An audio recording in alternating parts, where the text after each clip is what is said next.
Guru Kripa Kevalam. Namaste and welcome everyone to Satsang today. Sadguru Sri Muji Baba ki Jai. Say anything. Oh, hi. Can I speak, Ananta? Yes, yes. Yeah. Hi, Father. I love you so much. I'm so happy to be here right now. I was wondering, can we go beyond the mind right now? Yes, yes, yes. Very good. Thank you. Can you guide me there? Yes, yes, yes. Okay. Thank you. I'm ready for this. Very good. Very good. This is the main reason why we gather. The main reason why we gather is to go beyond the mind. And not just go beyond the mind, because mind is what we call in satsang just one of the perceptions, the set of perceptions which carry the message or the interpretation or the subtitle. But the entire realm of perception. Like we were sharing in Guru Purnima that gurus, whatever form they may appear in, they are just representatives of the one light, which is shining light on that which is unperceivable, beyond all perception. See? And in that way, it is a very unique light.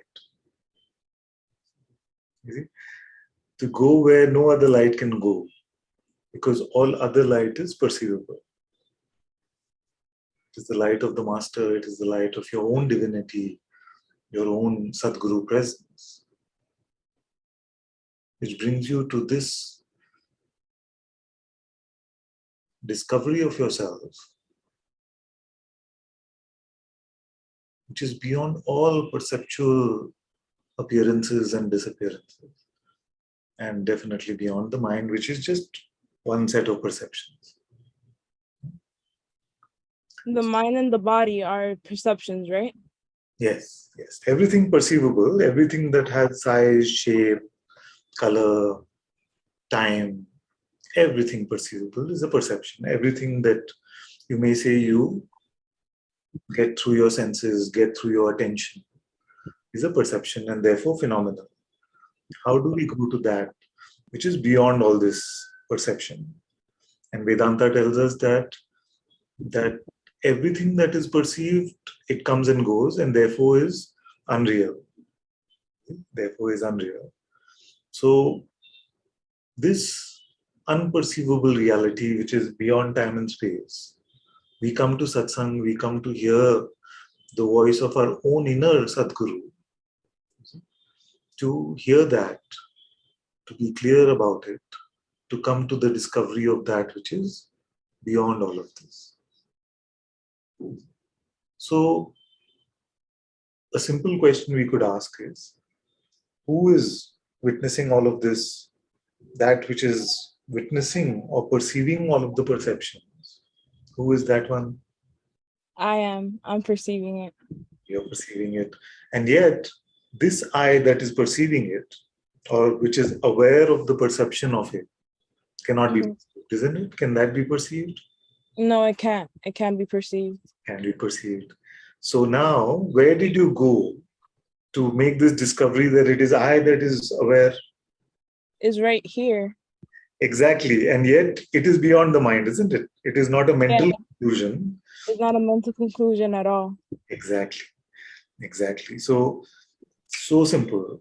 You see, when Simpler than simple. Simpler than simple. simpler than simple, exactly. So when we start the conversation or the journey, it may seem like there's a long set of steps I will have to take to go beyond the mind. And yet, just the simple recognition of I is beyond the mind. Who is aware of the perception of this voice right now? It is you. You see, it is you. And again, this you is not perceivable. So how did you find this I? It's not tangible, right? It's not tangible. Not something, anything tangible. It's not something with a quality, with a shape, size, none of this. You see? And this is your discovery, because you don't doubt this discovery. You don't say, who is that? Unless you're too spiritual in your head. You don't say, who is that hearing this voice? Everybody is clear it is I. And nobody has ever met this I, perceived this I. You see? And yet it is apparent. You see? Now the only struggle is that the mind says, but I didn't find anything. What did you find? I didn't find. How can I prove that I found this I? You see? Cannot prove.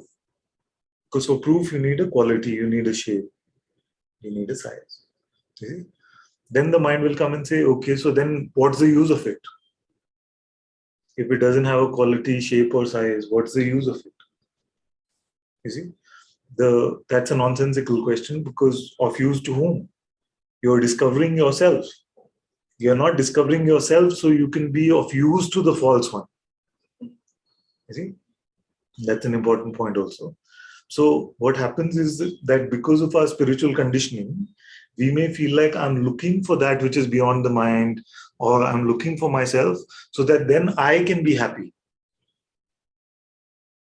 You see? But which I do you want to make happy? If you haven't even found yourself, then which I do you want to make happy?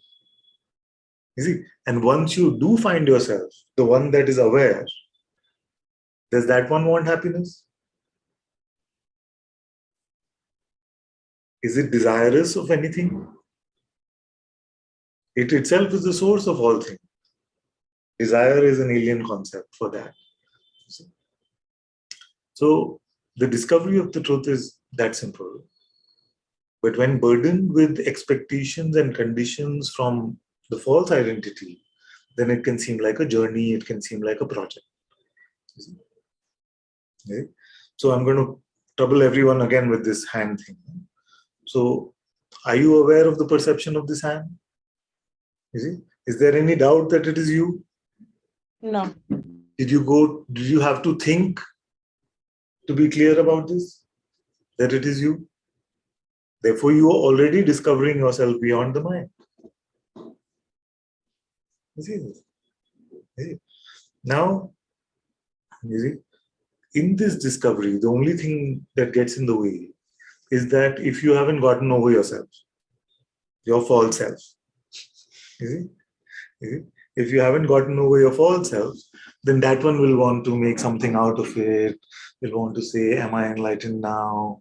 Have I got this? Can I stay like this? It happens to me only when I'm in satsang. You see? So then this me is the one you have to get over. It doesn't exist. This false one, it doesn't exist.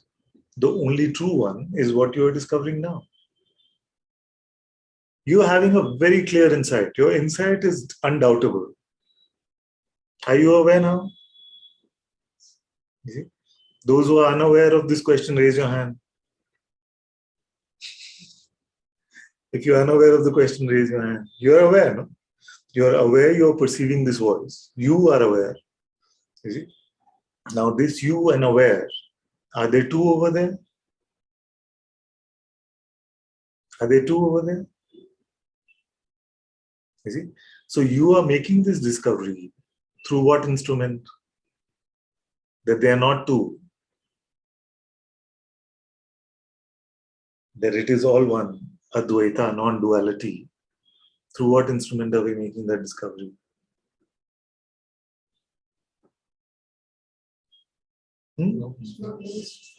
So that no instrument, that no thing is intuition.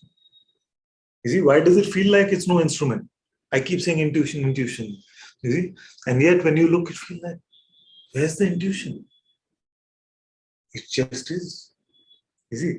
So by definition, intuition is that which needs no mechanics, which needs no process, needs no steps.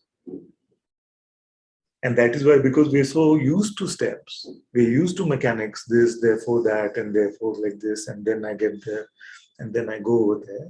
Because we're used to those steps, when we come to this pristine discovery without having to put any effort, it can feel like it's not an instrument. There is no instrument there.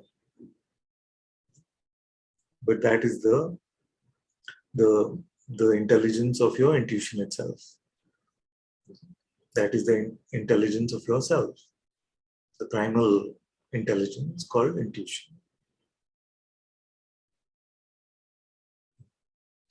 And you can live with this. You don't need any other source of understanding or knowledge. In fact, this is the higher. This is the higher. The mind is just a storyteller. It doesn't offer any true intelligence. Everything that the mind concocts is based on this itself. You see? So how do you know that you're being intuitive? How can you say for certain? Because the mind can also pretend to be intuition. You see? Everyone for a moment. You see? The mind can also sound like the master's voice. It can also pretend to sound intuitive. Yes, you must love everyone. You see? Intuition can also say that, of course. But many times when the mind feels like it is under attack, then you see, then just like a jilted lover who's trying to get back in the relationship, and say, "I'll change for you. What do you want? You want spiritual? I can be spiritual." So it can put on those poses, but you don't need any of that knowledge. What you need to understand, whatever intelligence you need, is already apparent to you as you are open and empty.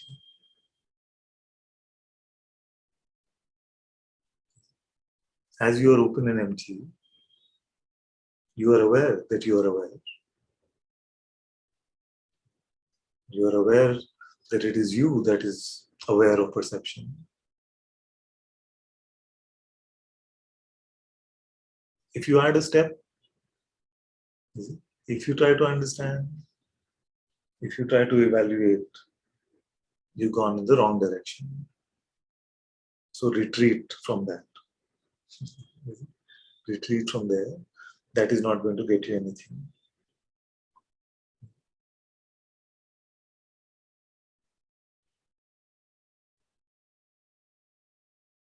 So, how do you know that you are with your intuition? When it is apparent to you what you are, when what you are is apparent to you, you're with your intuition.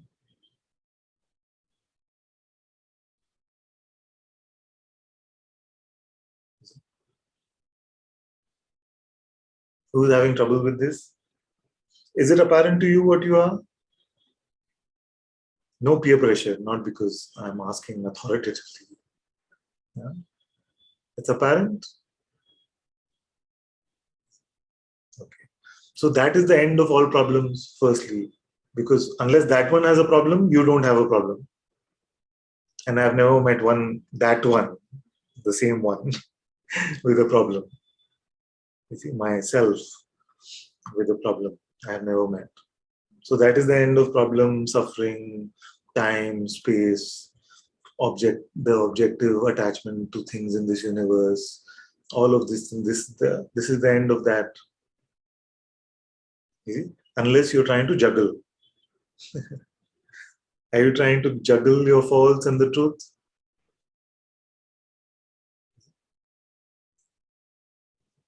So don't stop juggling. Stop it. You can do it. Stop. Done.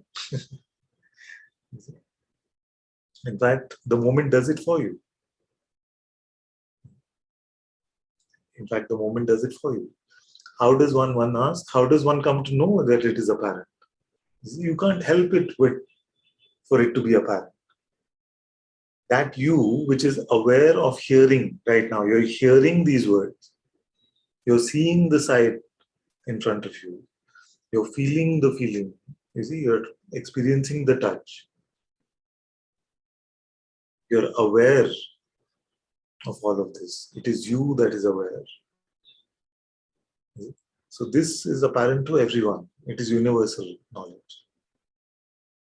But because it cannot be contained in the mind, you can feel like, I don't know it yet. Who is that I? Who is that? You see, but in reality, you have no trouble with it. See? If the doorbell rings in your house, you see, you're not going to say, who's hearing that doorbell? Especially if you're expecting an important package. Who is that? I don't know. And it's true that at the level of evaluation and judgment, you don't know. And don't ever expect to know. Okay, this is very important. So we'll take a few minutes on this. There where you don't know, you will never know. Okay? So is there a part of you that doesn't know who you are? Is there a part of you that doesn't know who you are? You see, that is the mental aspect of your being. You will never know there. You see, this one is too big to fit into the room of the mind. It won't get through the door. You see, the self is too big to squeeze in through the door of your mind. Okay, so if there is an aspect of you that is shouting, screaming, throwing a tantrum, maybe passive aggressive, whatever way, saying, I don't know, but I still don't know, that part of you will never know. That is the end of the journey. You see? And the only part of you that knows itself, always knows itself. So self-realization is only a switch of instrument and not something new.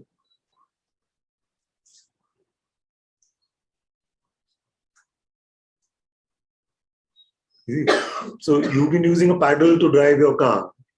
You just have to switch to the steering wheel. That's it. You can't paddle your way through on the road, no matter how hard you paddle. It's just not going to work. Okay? So all of you recognize the aspect of yourself that doesn't know the self? Can you all do it? Can you humor me and raise your body's hand? Yes. You recognize that aspect? Okay, now promise me that you understand that it cannot be known in that aspect of yourself. It cannot be gotten over there. It cannot be understood over there. You see, you can understand that you can never understand. That is the highest you can understand. Yes? Okay. Now, are you aware now? Yes.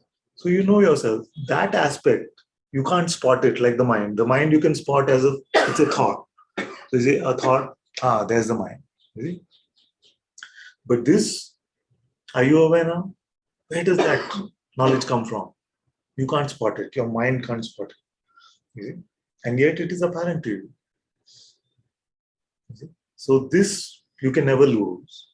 You always have. And with this instrument, you are never lost.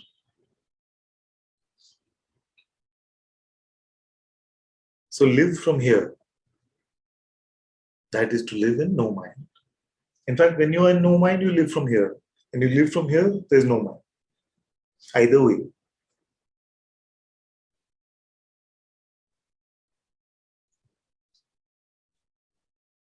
So are you being intuitive right now? How to confirm? If what you are is apparent to you, you're being intuitive. Is it? Are you being mental? How to spot if you're being mental? And by mental, I mean going to the projections of the mind, believing the projections of the mind. How to spot? If what you are is not apparent. Yeah. If what you are is not apparent, and another way of saying that is, if you're believing a thought, another way of saying that is? Process is needed. Process is needed. Very good. What else? Another way of saying that is? You have a story. You see, so all of these are symptoms of being mental. Like if you can narrate a story and take that to be true, then you're not being intuitive. You're constructing conceptually. So now recognition is apparent, and how, because the mind still screams and says, how do I be? How do I exist now? How to live now? Live in your heart.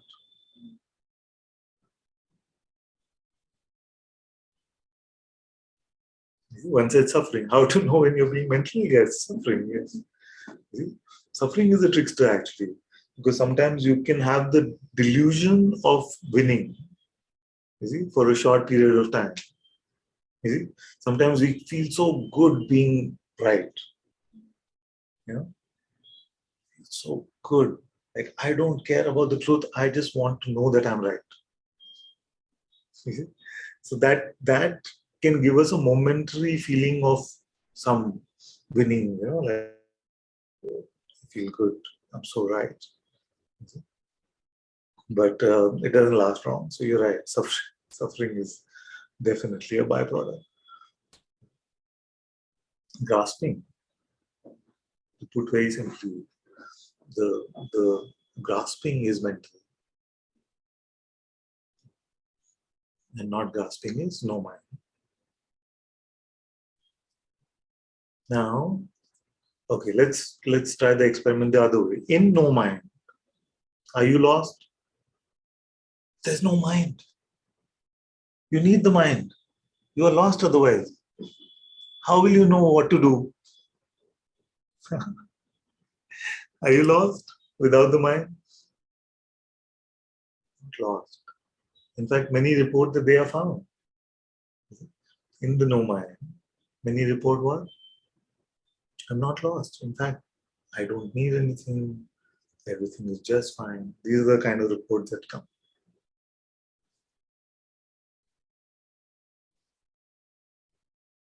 Now, what could be missing?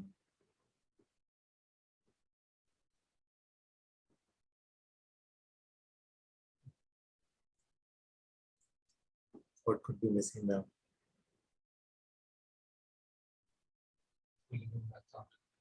Yeah. Believing the thought that something is missing. Believing the thought that I can make something better. Believing any thought. Even the thought of grasping this, what you're discovering now.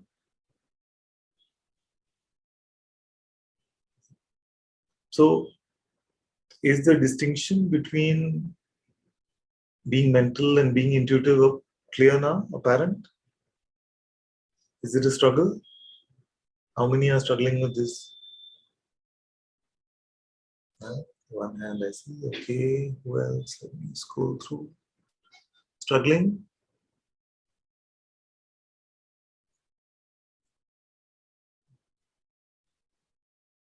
No. Very good. Okay, let's go to Clarissa for a moment.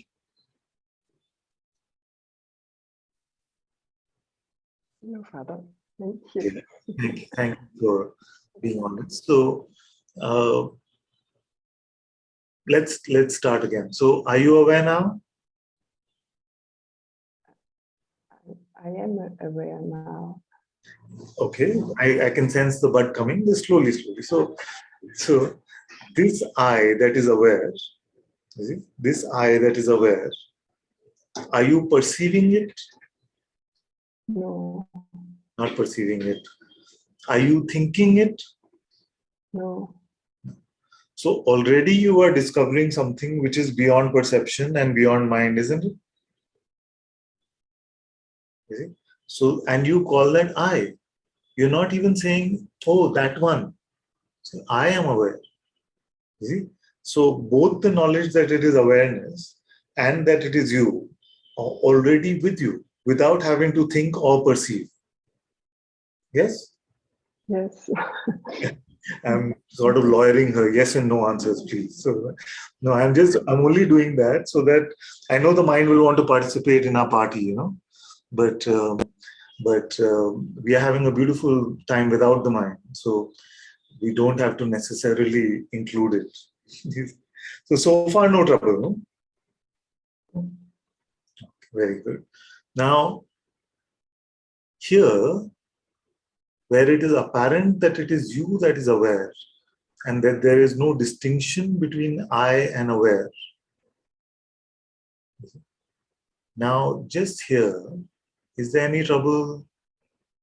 Is there anything confusing? Is there any trouble of any sort? No.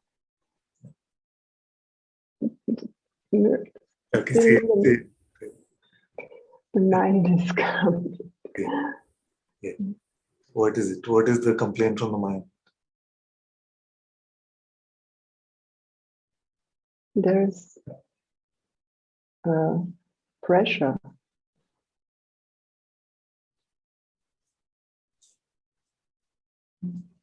Elaborate on that word. How do you mean pressure? It is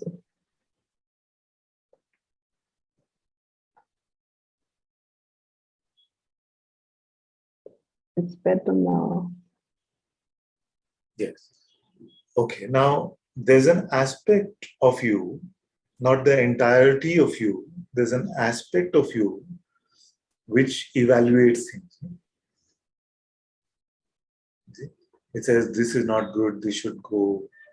In the going of that is better, the increasing of that is worse. All of that. You recognize that aspect? Yes. You see? Now don't rely on that for any truth. Rely on that just for comedy. If you are going to rely on that, don't rely on it for any truth. Only rely on it for comedy. Is it? It's like a free comedian in your head. And if you look at everything, you will see the comedy in it. You see? It is proposing to you that is awareness, in which the universe is born, in which the universe takes shape and then dissolves. That awareness is being obstructed or constricted in some way with some little phenomena moving here and there. Isn't that comedy? I feel it's hilarious. So, what do you have to take yourself to be? To be troubled by phenomena? Something, a person. Yes. So don't do that. You see, you know how not to do that now. All of you know how not to do that now. That's why these days I've just been saying, stop it.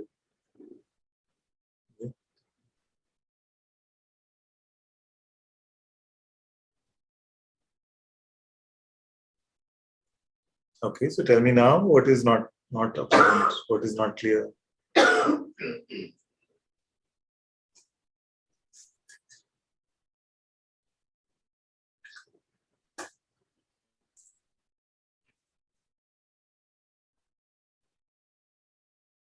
Yeah, I can.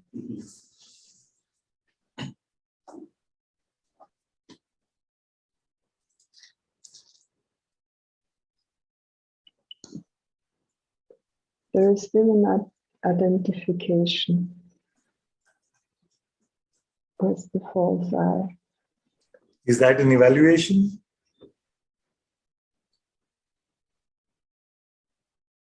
Okay, let me say something. All your evaluations are not true.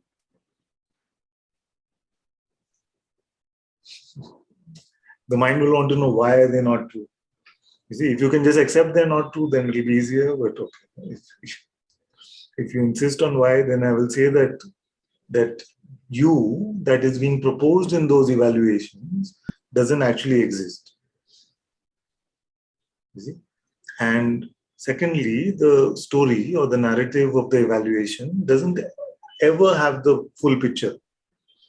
Okay? Can you tell me right now what this is? The full picture of what this is right now.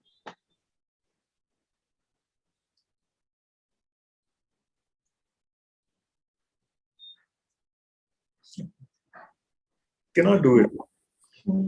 Cannot do it because the bucket is too small to hold the ocean.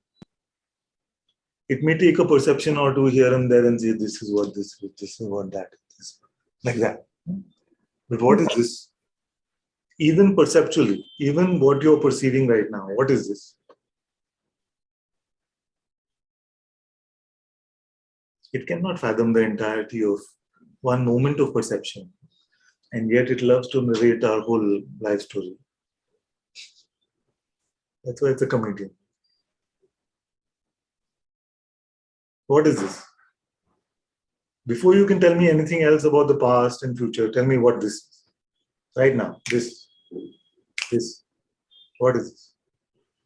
What is this? Can't do it, no? So if you can't do it for a moment, why do it over time? Imagine the kind of nonsense you must be buying about what this is instead of meeting this. See, this is the absurdity and the suffering of the human condition.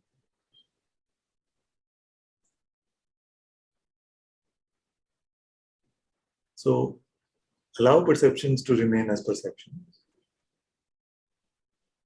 Your interpretation and judgment is not helping anything. Is it? So if you cannot define what this is, you see, you're in big trouble. Because that is the mind's main move. That is the mind's main move. Without that, you can't decide what to do. What are you going to do? What are you going to do? Then what are you going to do? All of you. What are you going to do? What are you going to do? You see? To be able to determine what to do first, you have to determine the current state of something. What is this? You will say about what? What are you going to do? What? Out. I'm going to be open and empty. So then you would have determined yourself to be what in that? Even in that, you would have determined yourself to be what? Is it? Not open and empty and person. Like I am going to be. You're not speaking about awareness anymore. Is it? So without these mind attempts to grasp at reality and confirm them through your belief and say that this is what is happening to me, this is what is happening to the world. You see? It's the end of doership. It's the end of duality.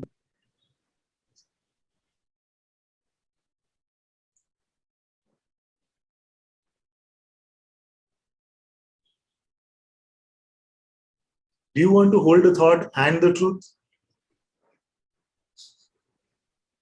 Something that you're super right about and the truth. Yeah. Can you give an example? Super Like right. super right that I am really like this. Whatever that fill in the blanks with like this. Yeah? I am really like this. Really, it's undoubtable I'm like this. Okay?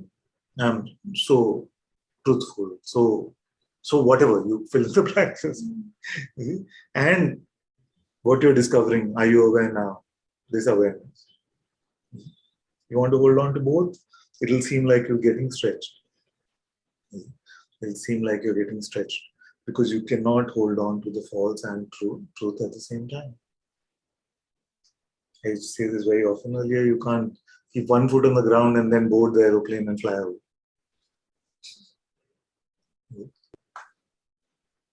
So if that is your idea of balance, you see, if that is somebody's idea of balance, keep the right perspective between life and spirituality, you see, all of this stuff, then you better throw it away. Because your intuition, your truth, yourself doesn't need to be balanced. It is itself balancing all of this. All of this is balancing on what? Day goes, night comes. Everything alternates. Who is doing all of that yin and yang stuff? So that balance is already there. There's nothing more you can bring to it.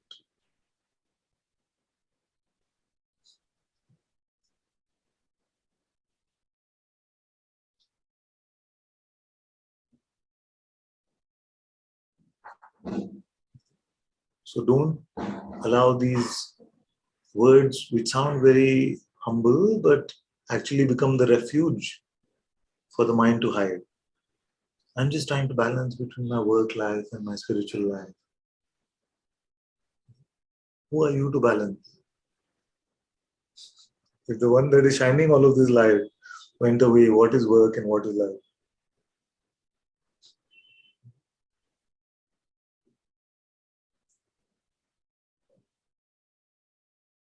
Just let go. Let go. You'll be fine. It is natural for fear to come, but don't fear the fear. Just let go.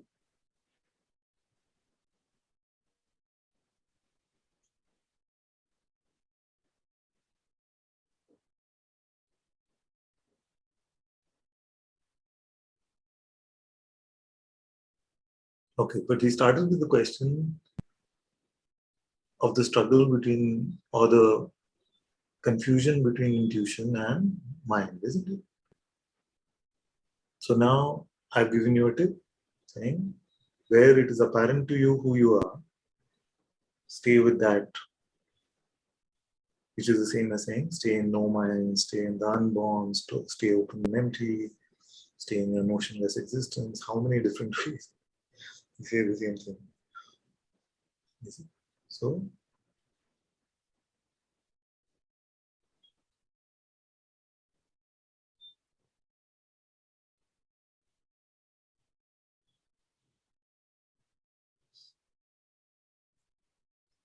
are you waiting for something to go away?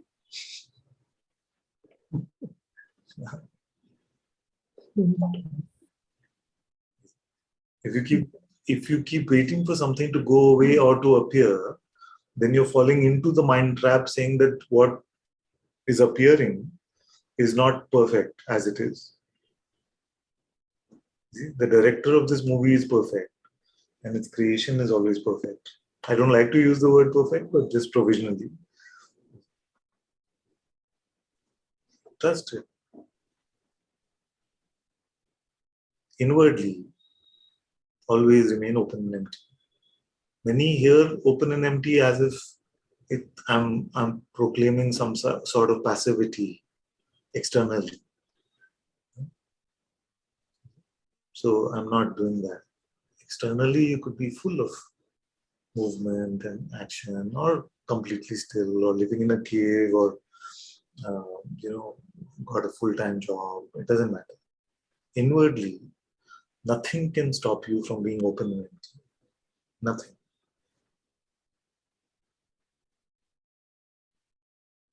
Especially not my mind says. But my mind says. What are you expecting it to say?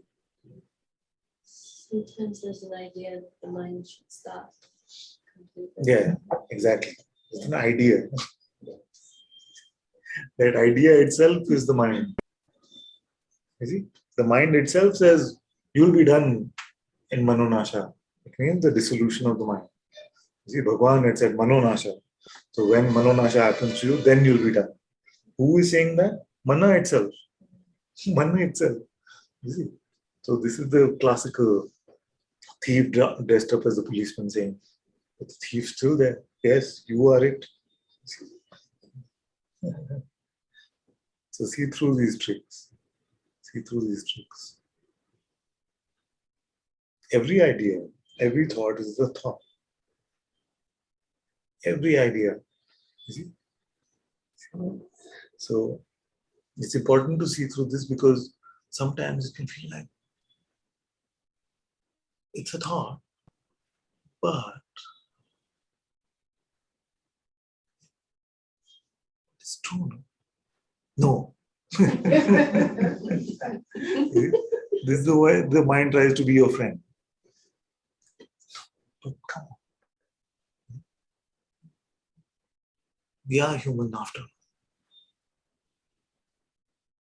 It'll say,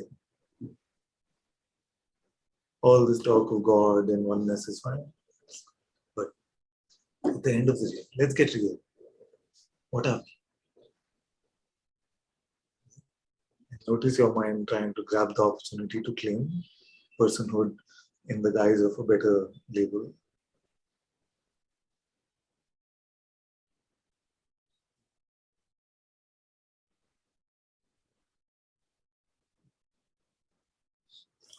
Very good, very good. Thank you, thank you. Who should we go to? Let's go to Shraddha. Namaste, Ananta-ji. Namaste, Sangha. Yeah, this is just a really brief share. I'm just noticing, and I wanted to share it with you, that the expression of life is so different from the conditioned ideas of how this expression was going to be.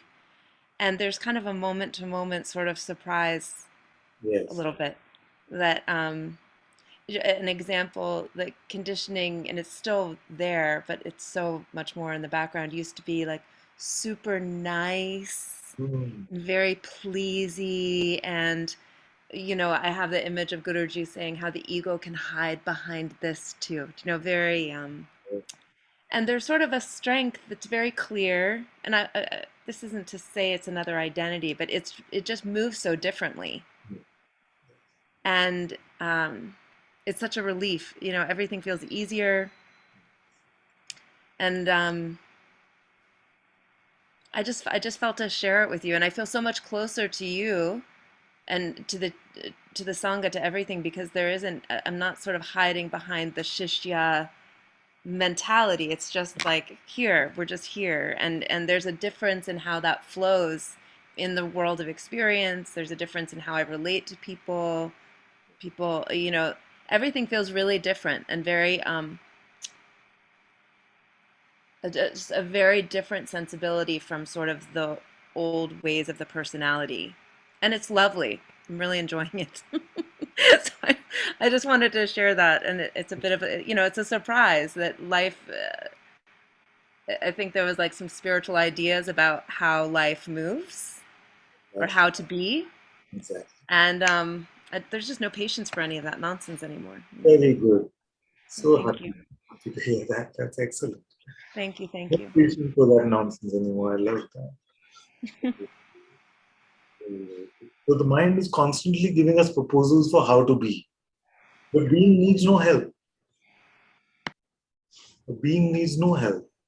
You see? And in a way, what you also said is that if you just look at life versus look at the storybook version of life, it's two completely different things. You see?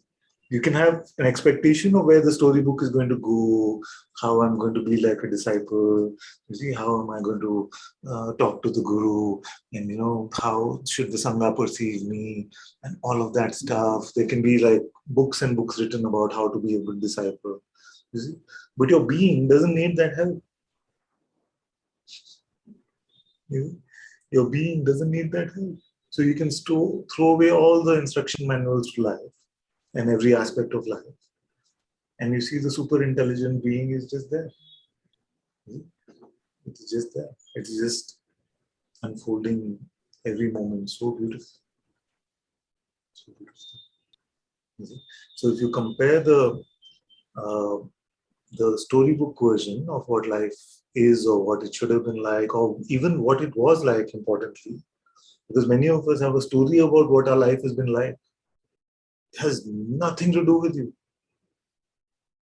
Okay? It has nothing to do with you. Some of you may not like what I'm saying at this moment, because you may be wanting to be right about something that is true about your life. You see? But but really, what is in your storybook about your life? Who does it belong to? You see, it was my experience. Whose? It is my life. Whose? You see? So past, forget about it. Present, you cannot decipher conceptually. Future, no chance. So the delusion of time is clearly seen to be notional. And we let go of all of that. Let go of all of that. And this is what I was saying, that sometimes we want to be so right about something that we are willing to give up the truth. You're willing to give up the truth of what you're discovering about yourself. And the only truth about yourself, the unchanging truth about yourself, is that nothing in this apparent world has ever touched you. It has only been an appearance. You see? When we say appearance means what? We all can admit, no? All of this is an appearance. Appearance means? What is the distinction between appearance and reality? It comes and goes, and therefore it's not real. And real means? See, why do we say appearance? Is it just when we want to sound spiritual? Appearance actually means that if we're really admitting that all of this is just an appearance, you see, then this appearance cannot touch us. Cannot touch your reality. That's why I keep saying, what can come and make a dent on yourself, on your reality? Make a scratch, a tiny mark. What can do it? You see? So our need to be right about something in our story is just our grasping for some identity. For some identity. Yes. So just live without the storybook. Thank you, Anantaji. I just wanted to add that um, the momentum of the spiritual seeker, my God, what a way! I was going to say what a waste of time. Nothing's a waste of time, but this isn't spiritual. Yes. I mean, the expressions are beautiful. I'm a bhakta at heart. I love my altar. I loved Guru Purnima. I love being with you in this way. It's just a natural expression, but it used to be like, Like primary? Do you want to say primary? yeah, but it was there was a striving involved. It wasn't just not, this isn't spiritual. It just is.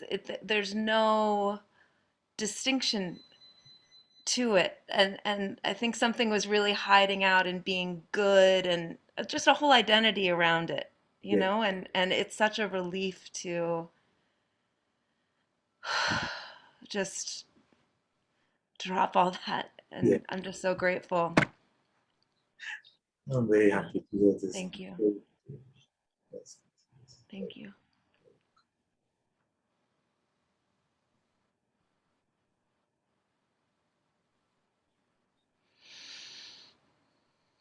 The section that we want to hold on to in our storybook, the section that we want to hold on to in our storybook, let's burn that. What do we have to lose? What will we lose? Okay, first, what will we lose? Right. Being right. And how far will you carry that being right? How long will the righteousness survive? Till you suffer or till you die, maximum. But the truth is timeless. So if you side, quote unquote, if you side with the truth, then it's over now. If you keep waiting for resolutions in the storybook, everything to become a happy ending, that is how lifetimes get created. Not that there's anything wrong with lifetime.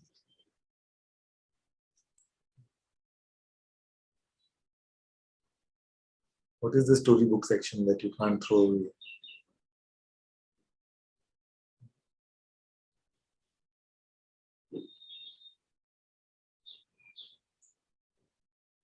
Yes, yes, I can see all of you. It's coming to you. That one, no, throw it.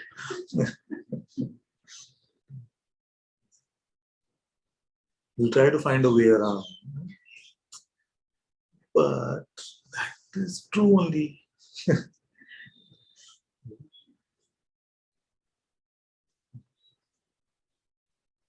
What are you in the words of Byron Katie, without that story.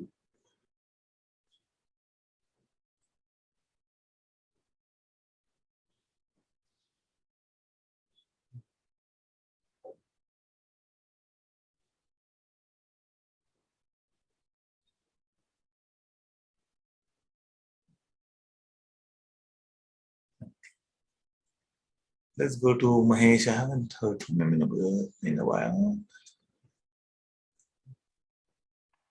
You mightn't hear from me now. I have a bit of a cough. Ah, really? Yeah. Good to see you, Mahesh.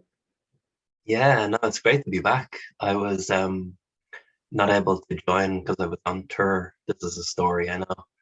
And I got COVID and was sent home and was able to join Satsang as a result. Oh, I see. I'm sending you all my love, all my blessings. I'm a COVID veteran now. Yeah. Yeah, so I don't know anything, and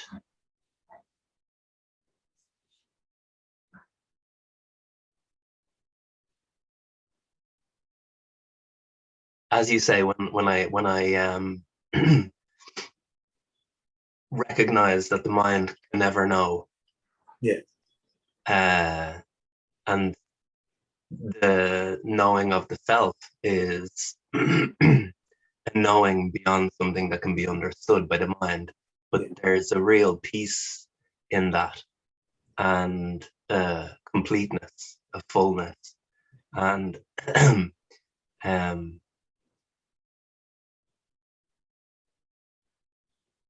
yeah, I just find more drawn to that, and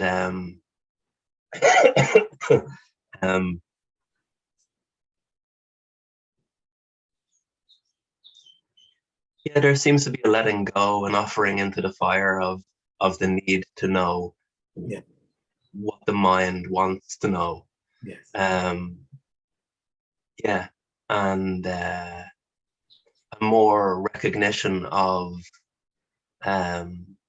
what is just spiritual ego, spiritual self-righteousness. Yeah. Yeah, and that's why I raised my hand at the beginning, because I noticed this reaction coming, this spiritual self-righteousness, and I thought, offer that maybe. Yeah. Well, thank you. Welcome. So welcome. Okay. Yeah. What is your intuition saying now?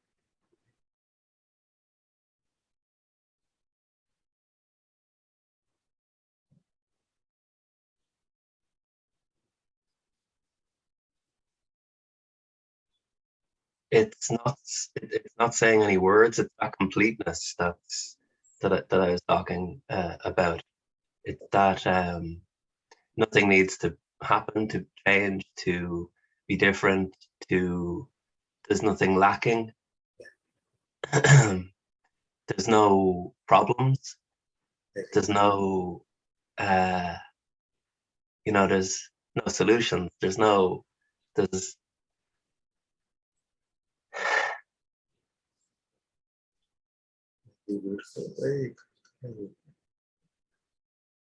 and the thought wants to come, but outside satsang, blah blah blah. But when you just kind of go back to exactly. So that's the mind that can never understand, can never know, can never fully grasp the reality of reality, the truth, or anything like that. So that was brilliant. That was when you said that was something that really it's a great tool. Yeah.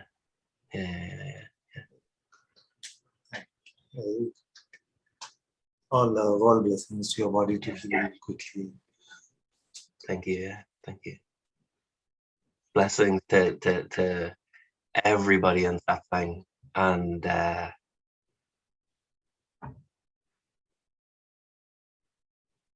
all the ways that life plays as people to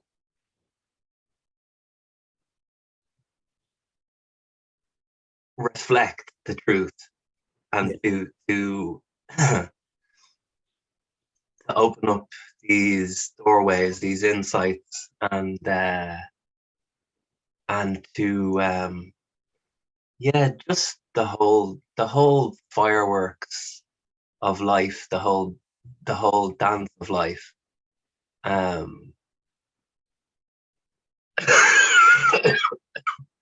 Beautiful. Very good. Very good. So All love, all blessing. thank you. Thank you. Thank you.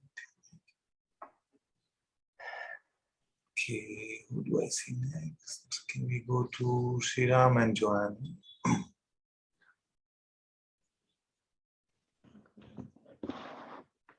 Hello. Oh, yeah. Hello.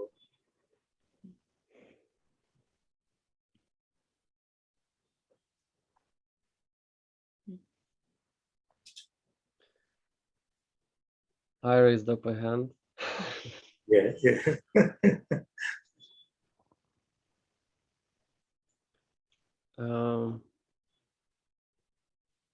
Don't have exact question, but Joanne is going through really strong things. I don't know how otherwise to say it. And it's very repetitive. Like, I mean, same things. Yeah. And it seems no matter what you said, what happened, it just comes again. Like for her, it's like new. Seems each time new.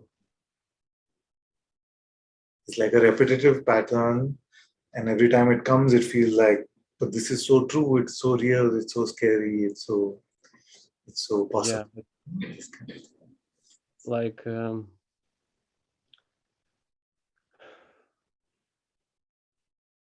I can write a book of those stories. I mean, I can say all those stories. What she was talking, Yes. and yeah. Let me hear from her as well. This- That's good. Thank you. Thank you for sharing. I like that, but also I want to see what's happening with her right now.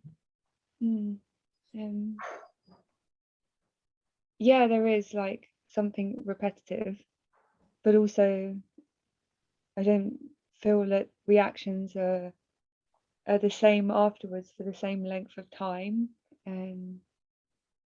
but yet the same kind of things are still getting attention. And I don't know, there's something that as well with this, like so the mind has like some kind of issue, like an OCD, you know, like a mental issue. And is this why I'm struggling so much? Actually, I want to Is that say that from the way I see things and from what I've noticed with your messages and things, I've not been super responsive, but from what I notice, it seems like there's so much maturity, there's so much growth that I see in you compared to when you first came. Of course, when you live with each other and you constantly have to be with each other, the experience can be slightly different. So, I'm sure from on both sides, but at least from a broader perspective, I can see that how many insights you had now, how much of what is being pointed to in Satsang, which started off as, and correct me if I'm wrong, but when you first came to Satsang, it just sounded like alien language. Now, so much of it seems so much more coming from the heart, relatable. You've seen through a lot of these things. And yet,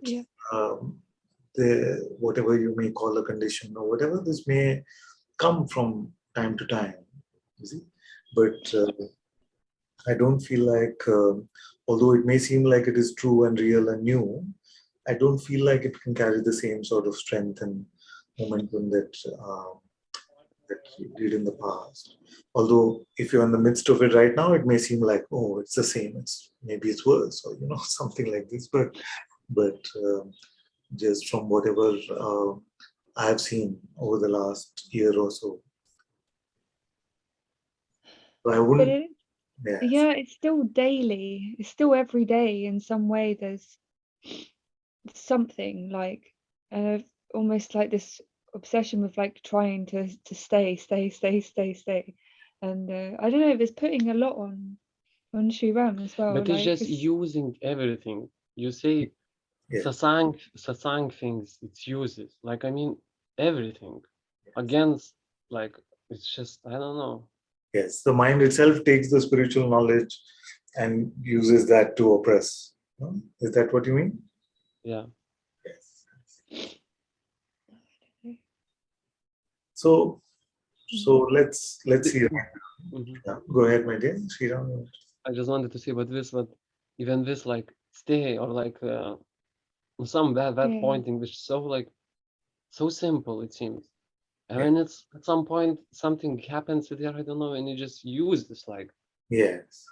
And yeah, maybe. Yeah. I hear you. And she's so sincere, so honest, like, it's kind of, yeah. But it seems as well there's something with like relationship and being in a relationship. There's I don't know, a lot of identity in that, and so like it sometimes seems very difficult just to. I know the difference when we are together and it's just here, and also with the mind and the difference in that, and the mind with its likes and dislikes, opinions, judgments, and one just seems really like occasionally it says the positive and then it says the negative. It's like this, and sometimes I feel I'm on that, and then I feel the guilt from that as well. Okay. And it can be because it's the closest. He just says, don't do that. When she does, no, or says, do it. When she does, why did you do that? Yeah. And it's like, whoa. The 1-2 punch of the mind. The 1-2 punch of the mind saying, do it, do this. And then when it's done, then it'll say, why did you do that? Mm-hmm. Following the mind, you see? So this kind of 1-2 punch can come. Sorry.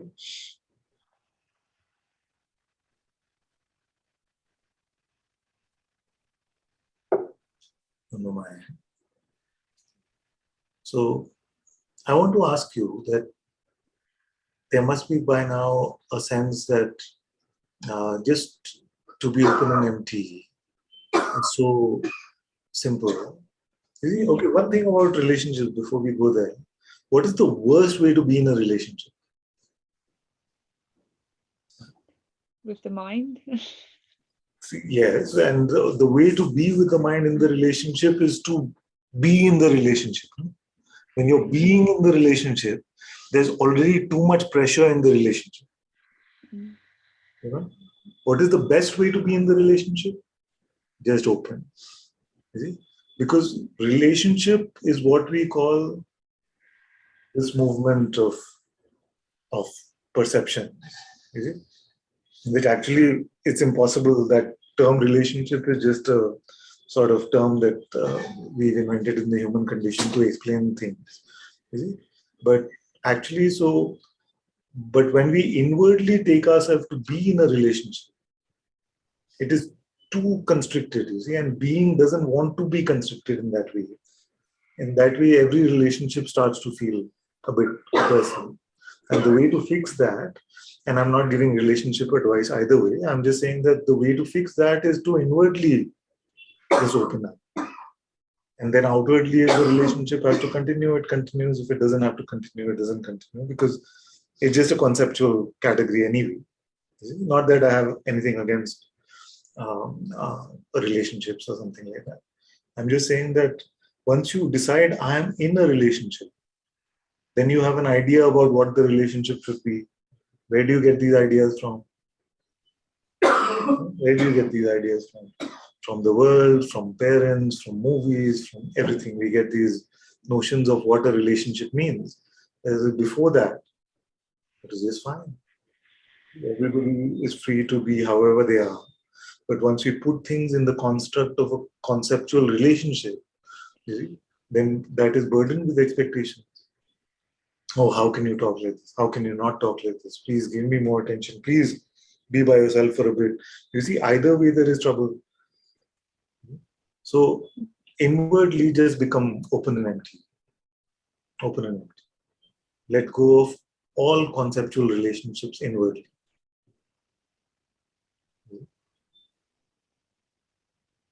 Because that can give you a lot of fodder for trouble. A lot of fodder for trouble. So become open.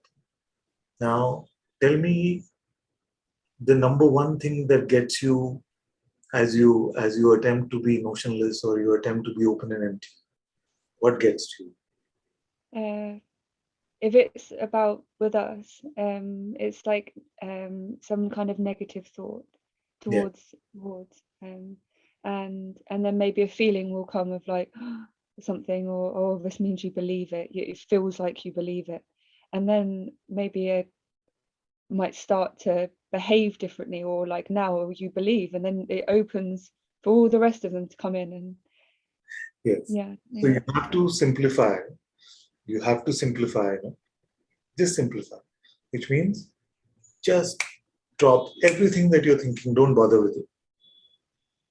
You see, now what you're doing is at times, and I notice in your messages also very sweetly and openly you mention these things, that you beat yourself up for believing.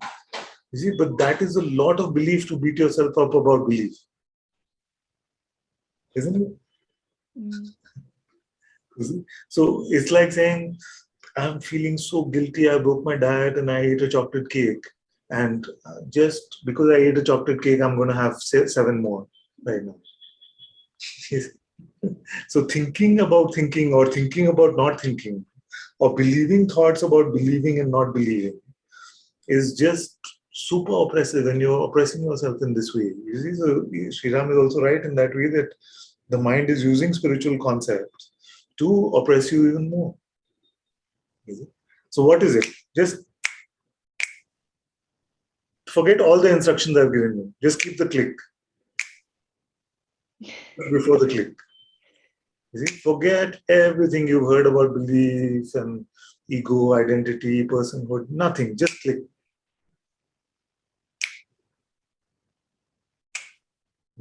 And if the mind comes and says, but Father said, click, click, click, you're not clicking. You see? Just click it off.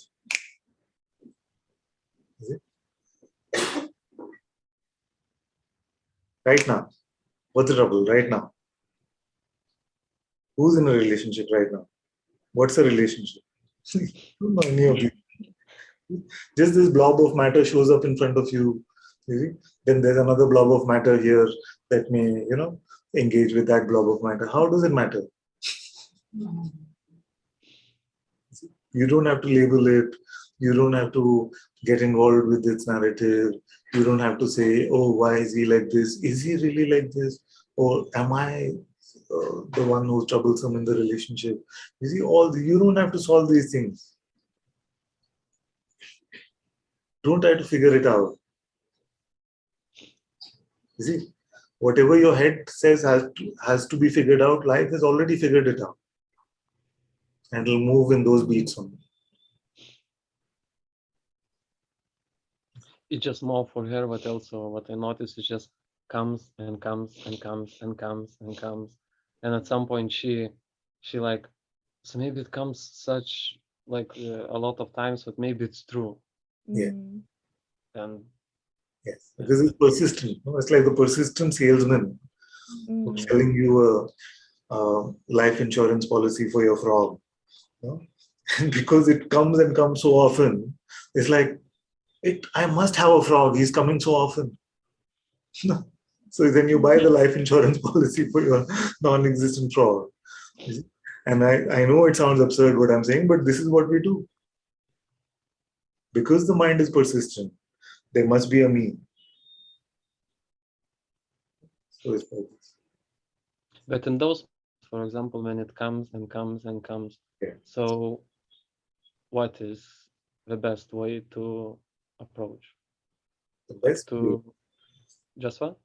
Yes. So in her case, I feel like in Joanna's case, I'm not going to say inquire. I'm not going to even say surrender. I'm just going to say keep both doors open. The entry door and the exit door. So let it come. Let it go. Let it come. Let it go. I feel like if I give her advice to inquire or to surrender and things, then the mind will also take that on and say, I'm not inquiring enough. I need to inquire into that more. All of those things will happen. That is literally the case. Yeah. So I just want to tell you, just the way it comes, let it also go. You see? Show me a thought which can come and stay. It may be repetitive, I understand. But can a thought come and stay? No, that's it. They don't. They come and go. Yeah. They do. But this is where I was actually, I was, but there was some natural inquiring happening here. Well, you're seeing it. They come and go. They come and go. But something is seeing. You see come that and go, those are also go, thoughts. go. You see that those conclusions are also thoughts. You see that, right?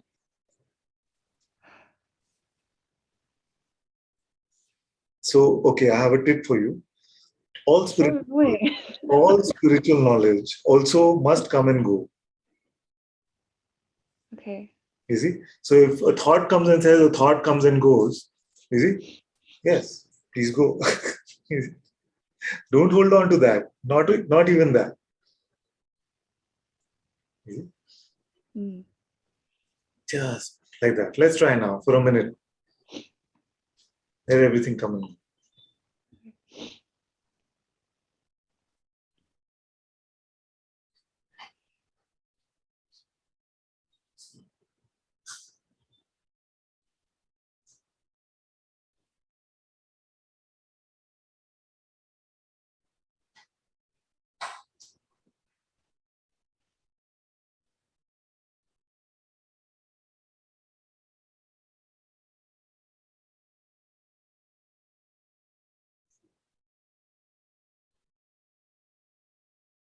Is it tough?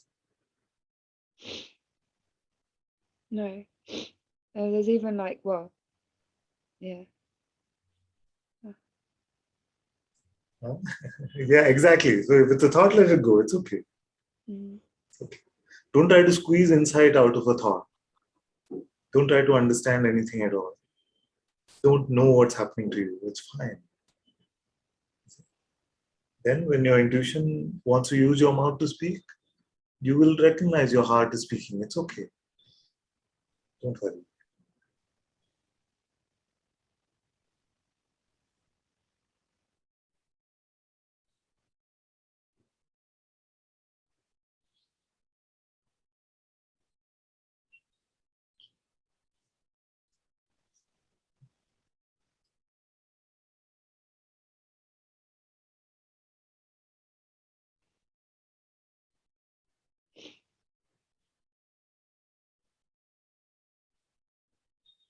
Don't go to your mind for any conclusion about what's happening, whether this is good, not good.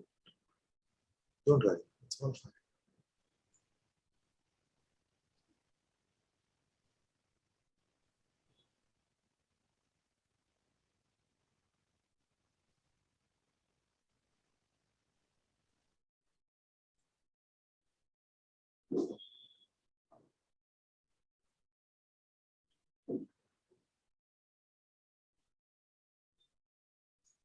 This is the silence that Bhagavan spoke about.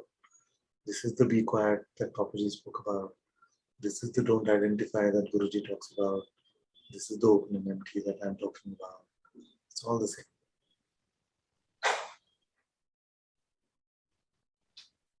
Let it come, let it go.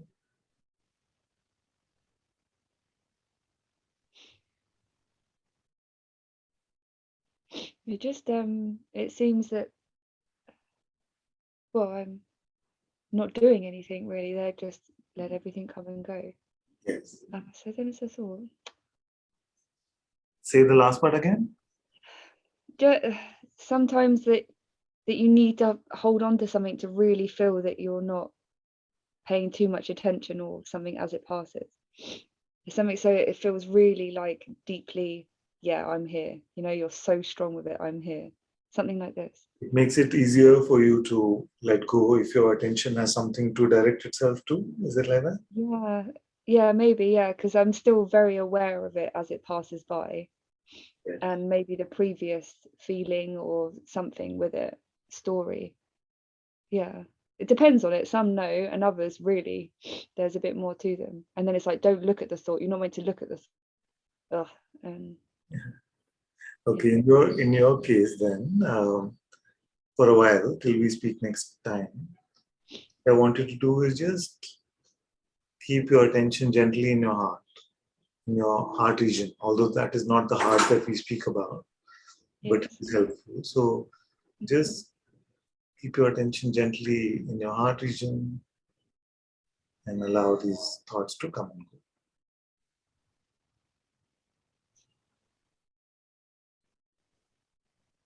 Yes? Yeah. But then what happens also to her if she does like this something, then at some point one failure or something, Yeah. and that one moment she Mm. comes and like, yeah, just one moment, and all day ruined, and like and yeah, Yes. just noticing. Mm. Thank you. Yes. So No matter what, there was all day a lot of moments and everything, but one that. So you have to make me a promise, Joanna, that every judgment and evaluation is my problem, not yours. Okay, I promise. Yes? Okay, good. You are not to evaluate or judge yourself or anything for that matter. So I've given you some tips. How well you follow these tips or don't is not your problem. You are not to make a report card about yourself. You are not to judge. You are not to say, I'm being this much open and this much. Nothing. Don't know any of that. All those are also thoughts. Just let them come and go.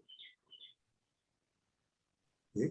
Sometimes what happens in the human condition sometimes, and that can be very oppressive, is that we take the evaluative thoughts to be something other than thoughts.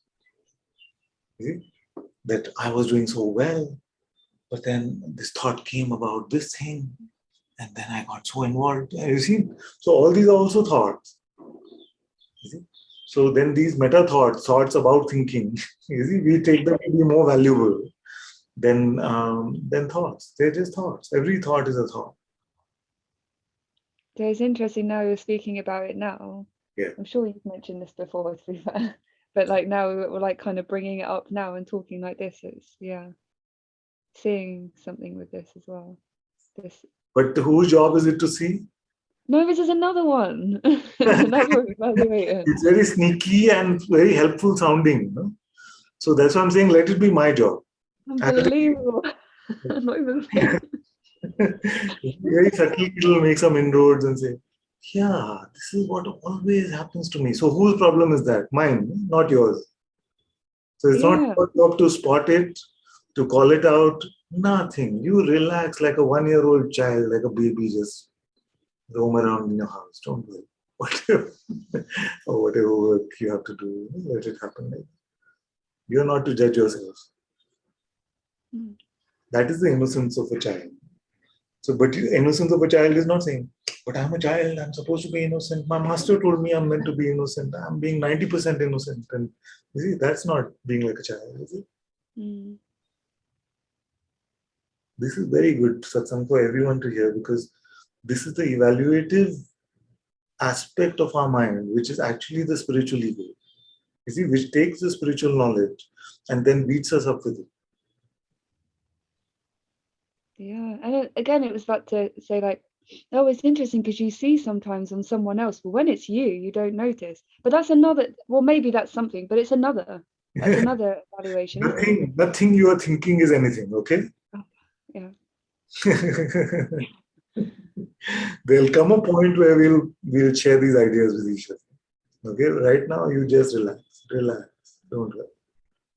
Don't come to any spiritual conclusions also. Nothing.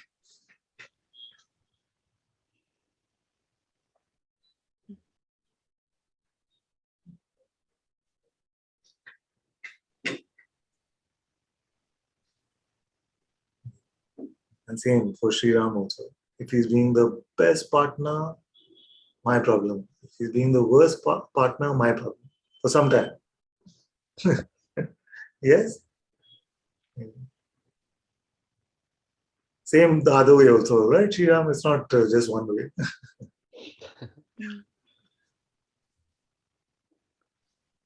Deal? Deal. I didn't see this deal being as enthusiastic as the previous. No, deal. Yeah. Yeah. Thank you.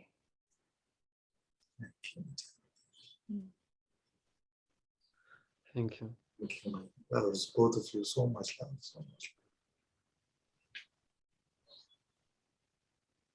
Just inwardly be fully free. Don't burden yourself inwardly in any construct of relationship or not relationship. Outwardly, it may continue. It's fine.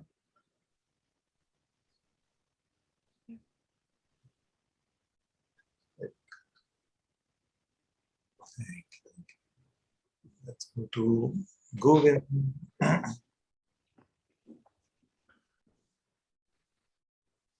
Hi, Father. Hello.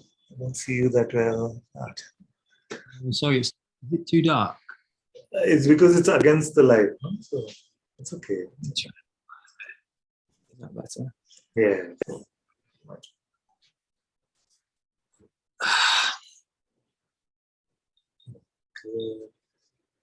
Swamiji was saying that you're coming back soon. Is there some news like this? I was very happy to hear. I have no idea, Father. Like I don't. At the moment, I don't really know how that would work with money and stuff, and like living situation. And but I'm really open to that being the case, and I know Melissa is as well. Very good. Very good. I just felt like coming up really and kind of putting myself in front of you because it's quite easy for me to hide on Zoom. Yeah.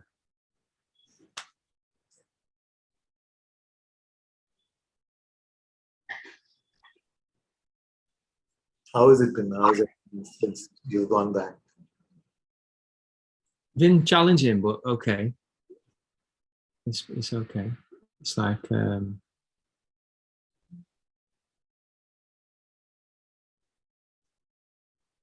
yeah, everything's okay. Everything's okay. Yeah.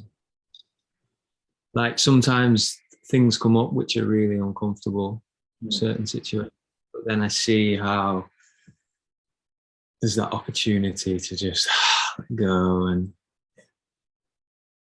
you know, that's fine. That's fine. I feel like there's been more attention on kind of like things happening and things coming up rather than that place where nothing's happening or not happening. If that makes sense. Actually, it doesn't have to be in opposition to that. You know? So when I say, how do you know that you're being truly intuitive? And when I say that you know you're being truly intuitive, when it is apparent to you what you really are, it may seem like then that is a question of attention and not paying attention to that which is appearing. But it has nothing to do with attention. There's nothing to do with attention.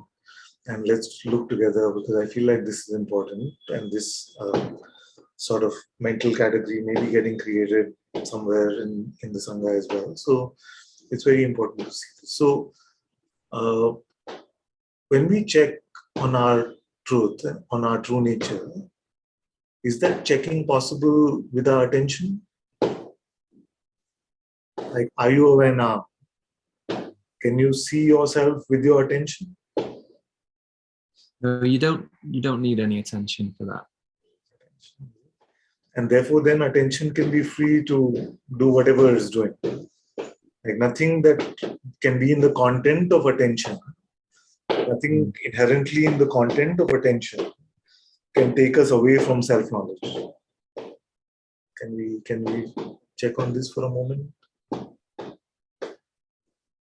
So you know that we tend to sit quietly and close our eyes and be like, you know, maybe in satsang and with the inquiry. Yeah. Obviously, that's helpful. But The audio is not so clear. Maybe. When we sit in satsang and we maybe close our eyes, and yes, so that maybe like it helps in the sense of being reducing the amount of stimulus that we don't need to bother about, like that. But in actuality, especially for those who are not new to satsang, you notice by now that whether eyes are open or eyes are closed, the knowledge, the true self-knowledge, the intuitive insight is not affected by that at all. Is it like that? yeah, sure. So then if we didn't have to trouble ourselves with where attention is going, which also means didn't trouble ourselves with what is showing up. You see, it's the same thing, isn't it? Where attention is going is what is showing up. It's the same thing. So if we were not evaluating or making categories of that, then what could get in our way? Yeah. So as things are happening, and particularly what can we call that? You know, where a situation arises and it's like, and then you look and you see, oh, actually the part of me that's going, like what that belief is, and then like letting go into that.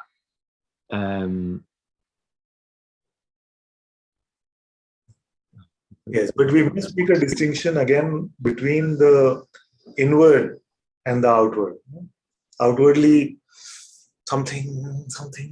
You see, that is the outward play. It can continue, it's fine. But inwardly, this open and empty. It's the same thing what I was telling them about being in a relationship. Outwardly, we can be in a relationship. All the outward things which you would call relationship can happen. But inwardly, we can be fully empty without hampering the relationship in any way. And I don't want to say it becomes helpful in the relationship, but because then that becomes an expectation that burdens us.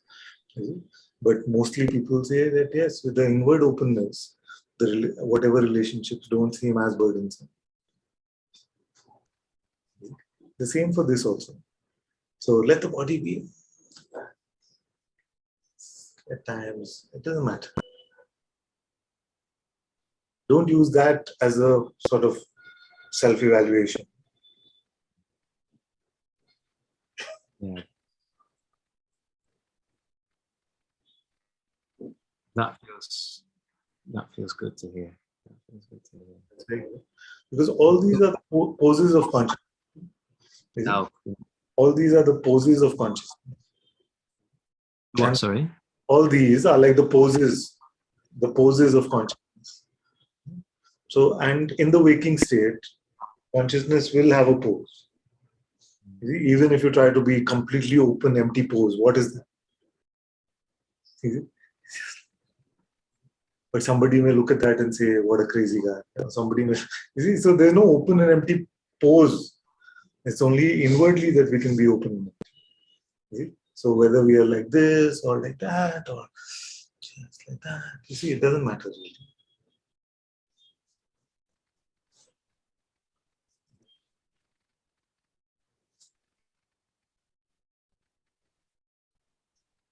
This is the beauty of this, that inward, open and empty, outward, all roles can happen or not.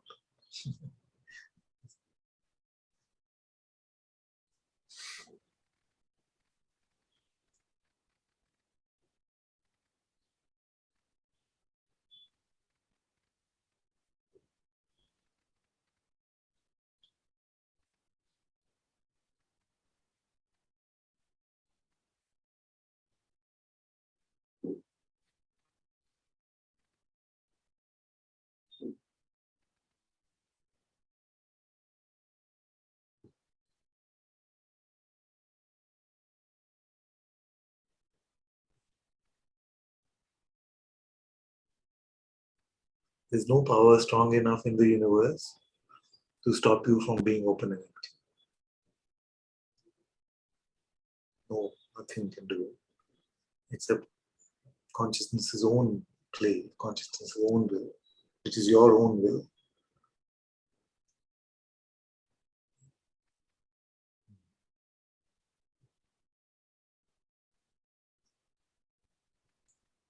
Sometimes it seems like all the provocations possible come. All the provocations possible come. And sometimes you see through them, and sometimes you grab one. It's okay. Even if you grab one, it's not the end of the world. It's okay. It's part of this human condition. So you grab one, then don't beat yourself up over it, become empty again.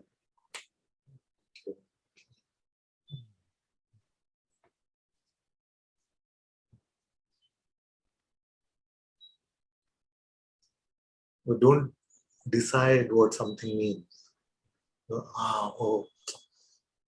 I took myself to be a person again.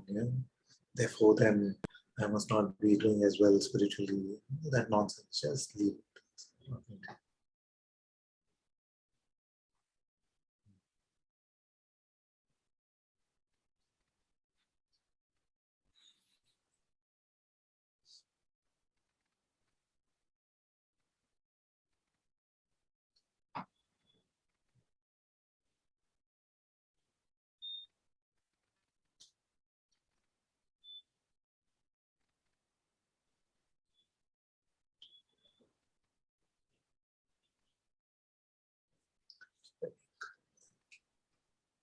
Have you? I'm sure I speak for everyone here when you say we miss you. Give a love to Melissa as well. Or Malaysia. She's in the meeting. I'm at my mum's house looking after the dog. I think she's must have joined. Is she here as well? We'll find.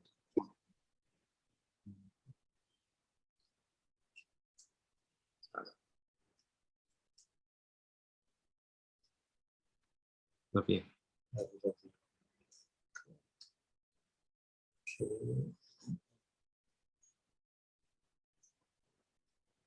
Well, haven't I spoken to you?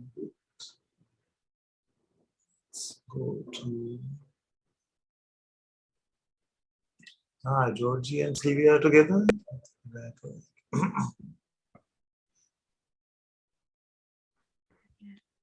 Hello, Father. Can you hear us? Yes, yes. I was just saying to Sylvia that I feel sometimes I abuse the saying hello thing, but I just wanted to give you my pranams and just happy Guru Purnima and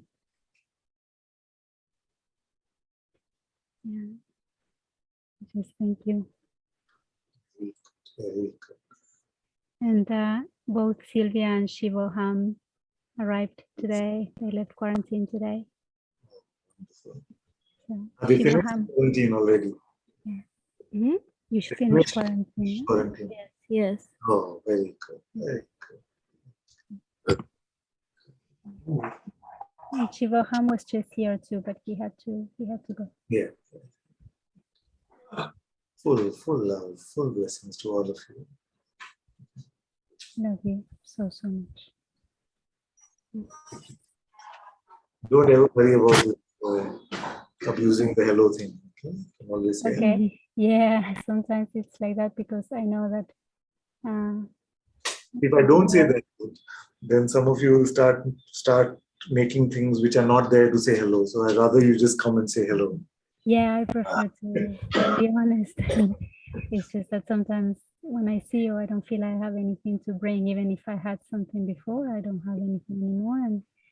But I do somehow want to say hello and just thank you very much here and very much here during Guru Purnima. Beautiful celebration here and Completely with you. Completely with you.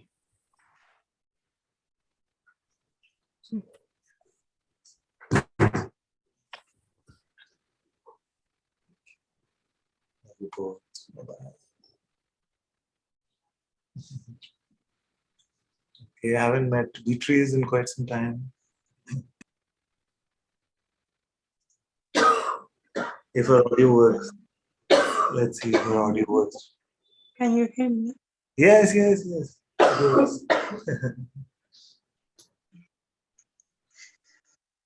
So, I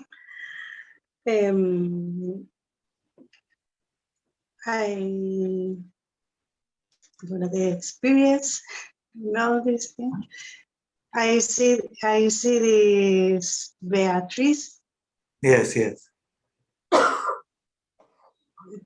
I'm telling stories and things, and sometimes it's getting identified, but it is like it's not, it's not me, really. Yeah. And voilà. That's the main thing. I just come to you.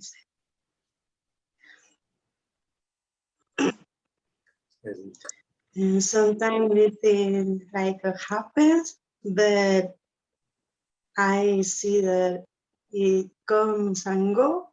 Yeah. And it's changing every all the time.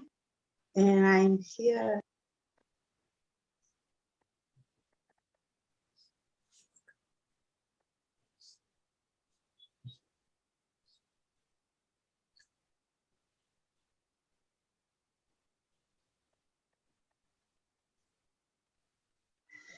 Yeah, I see also this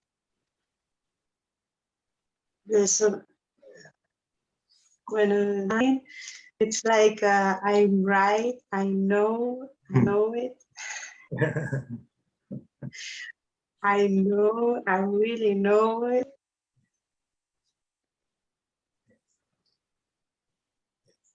Actually, I need to be right. It's only our doubt about being right. Like if you just knew that you were right, you would not have to prove it. But when you say need to be right, like I need to be right, need to prove that we are right. You see, it's only because we doubt what we know. So everything is upside down.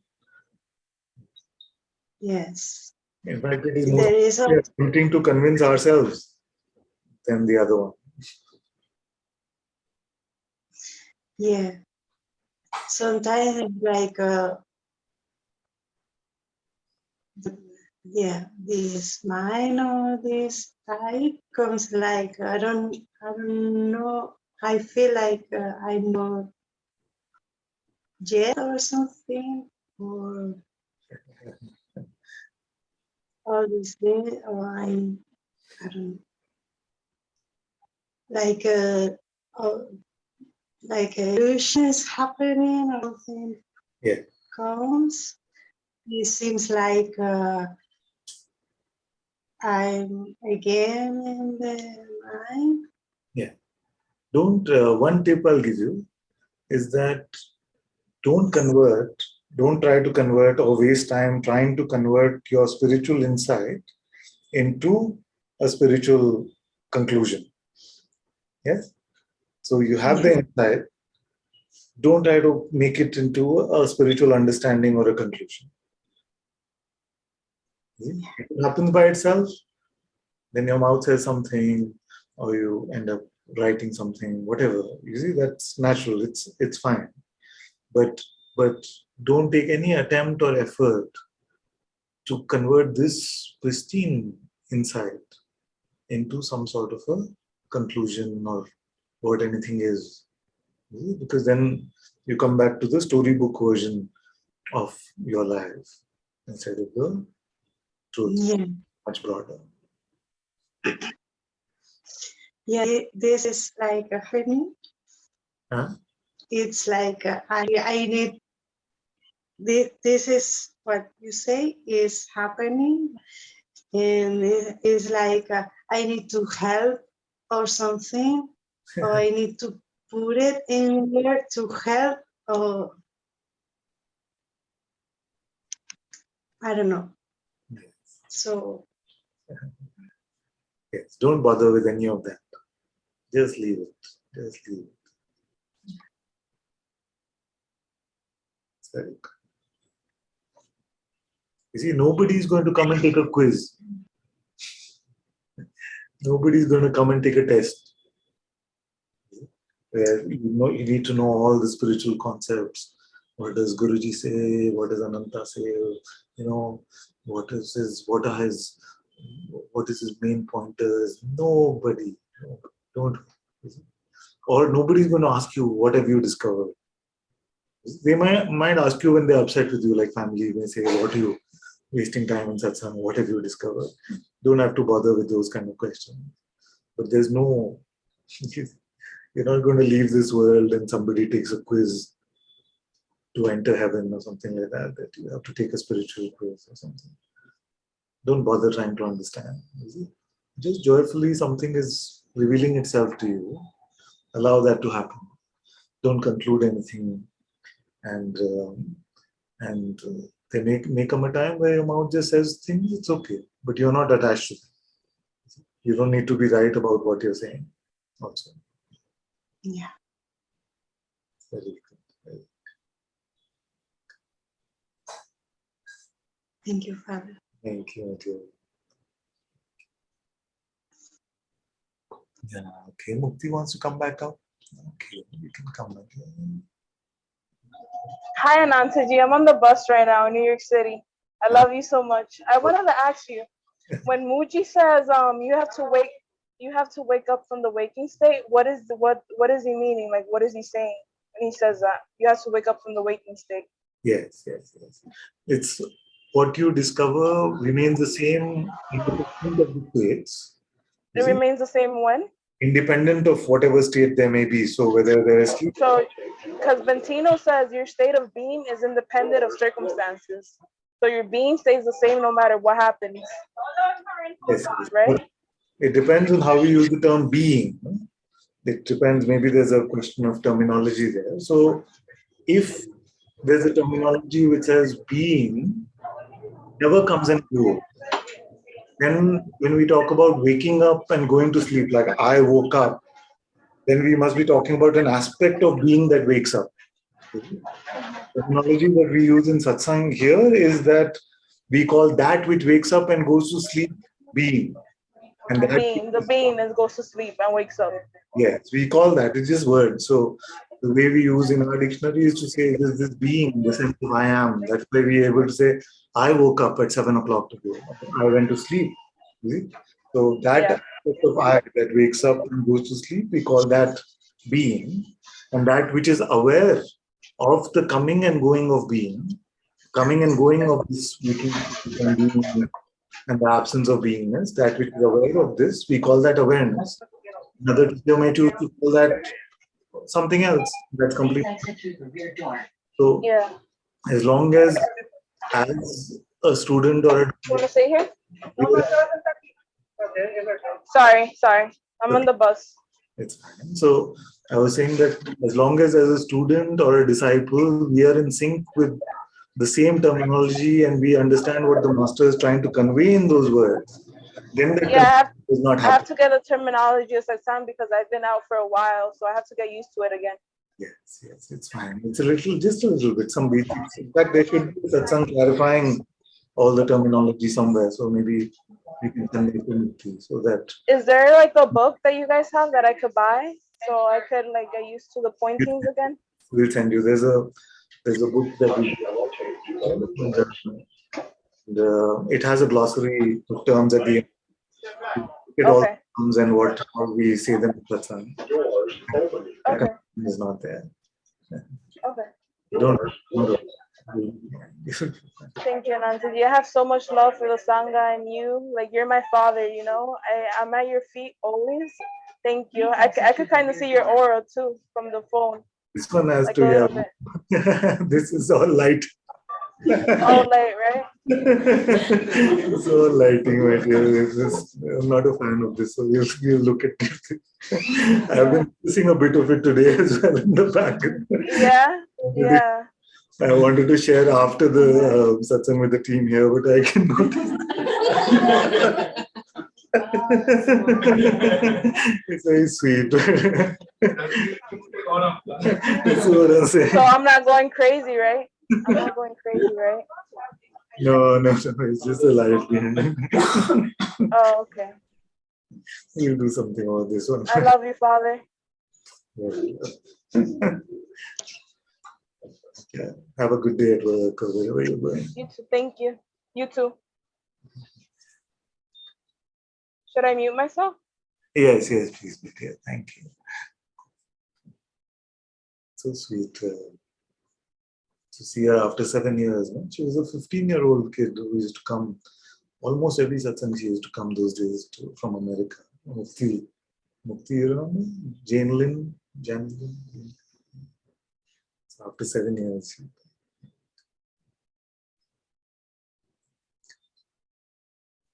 Okay. Yeah, looking at the light also. What's with Ananta's body today? He's emanating a lot of light.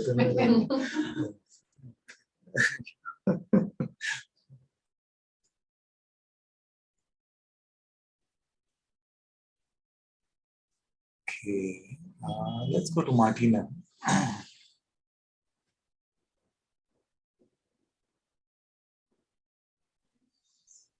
Namaste. Namaste, man. Guruji, please help me. I'm still acting based on compulsion and thought from my mind.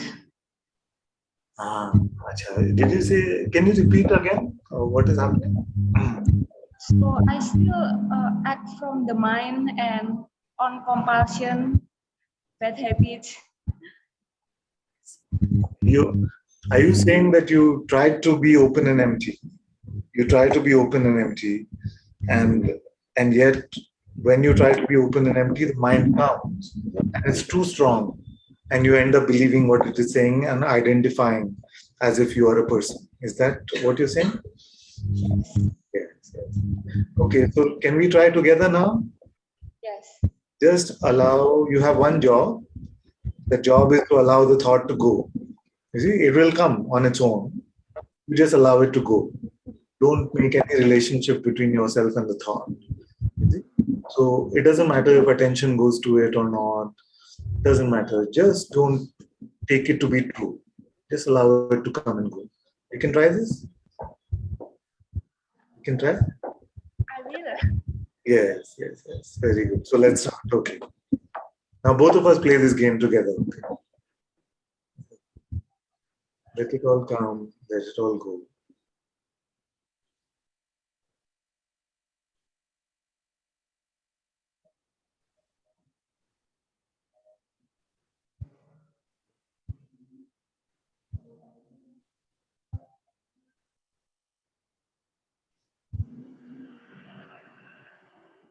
Tell me if there's a thought which is so compelling that you have to believe it.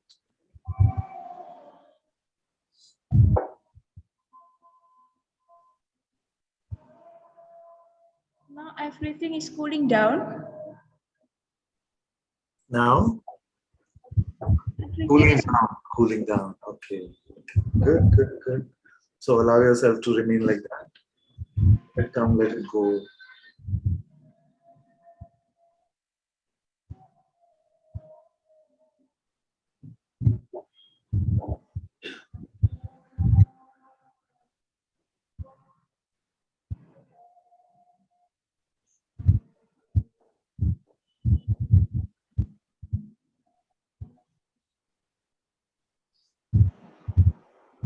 Continue with this. The mind will come and say, but what's happening? Is it? It's trying to pull me. Yes. Don't worry. Nothing can pull you. This is the good news I have for you. That you are consciousness itself. The mind is just an aspect of your existence. but you are the greater force. The mind does not have the power to really pull you. It can just throw a topic which it then hopes you are interested in. You see, it'll give you a topic which it hopes you will be interested in, but you allow it to come and go. Nothing can force you.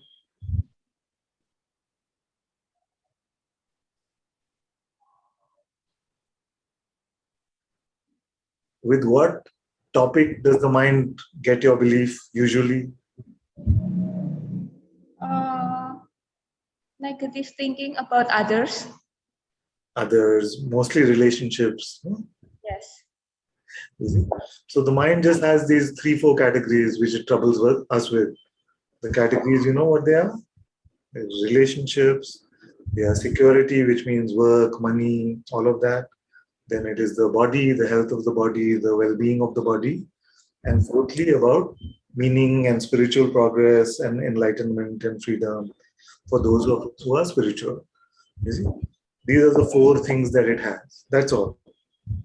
All you have to do is let go of these 4. And you know what the best news is? The mind can only give you one thought at a time. One thought at a time. It may come very fast, it may be repetitive, but only one thought you have to let go. It's not a difficult job. It's not difficult. It's not difficult unless you want something from it.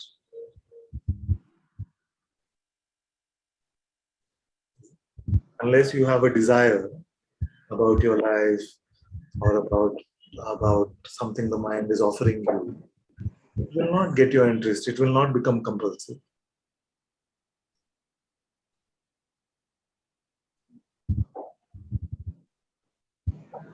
Maybe I still have a strong desire. So I want to also give you some good news about that then, which is that God knows best what should happen in your life. God knows best. So don't waste your time with desire.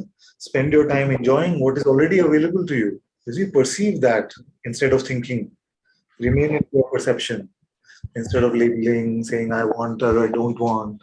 You see, such a beautiful movie God has created for you already. Enjoy the movie. Don't worry about what else should come, what should the next scene of the movie have, who should be the main character in that scene. You see, don't bother with those things. Let God's movie play. It's the best movie ever.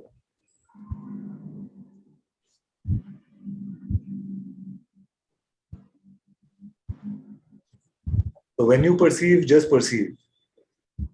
Don't interpret, don't label, don't judge. You will see the world fresh.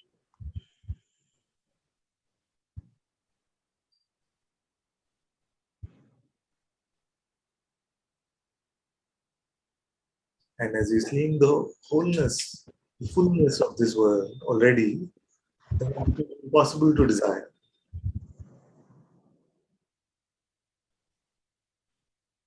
Is it? In fact, there is just too much to enjoy, to taste in every moment. There is light, there is sound, there is color, there is so many things. There is no time left to desire. Desire means I don't have enough, give me more. You can assimilate this already. Can you enjoy the taste of these perceptions already that you want more? It's like your plate is already full, like this. It's full. You say, okay, where can I get some more something? Only because we don't see the plate. We listen to what the mind is saying about the plate. It is already very good. Very good.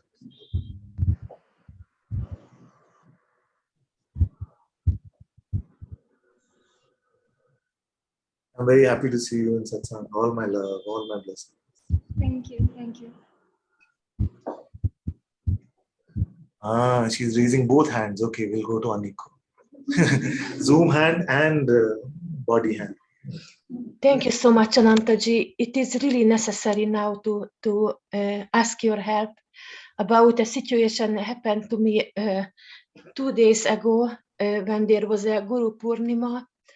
And actually the incident, I had to say this, it is personal things, but it was very shocking me, this body. And one man was attacking me on the daylight on the road, like was beating me, my head, and spit on my face. And actually I could run away from there, but from that time this centrality of me is again very strongly in here, very strongly identified with this fear, with this tightness inside. And this all happening picture, it was about I was with bicycle, wanted to pass the car. They were sitting in that car, these two men, and I lost my balance, and I hold that car, and suddenly I press the window mirror inside. Yes. I stopped before I said anything sorry or anything. He just spit on me and started to beat me. And this situation is brought a lots of kind of same kind of pattern in my life with my childhood, when this kind of abusing, physical, verbal, mental abusing happened to me. The same fear and this vulnerability and this weakness not to do what to do, all the person, this strong identification with this weak one is very much here now. Yeah, and I try to come out from this, just see it clearly that this is not me, but this so strongly, these pictures is just coming, what's happened, how it's happened, everything is just in this mind, is just coming and coming and coming. And now at the moment it's so difficult to me to be at this clarity point. Yes.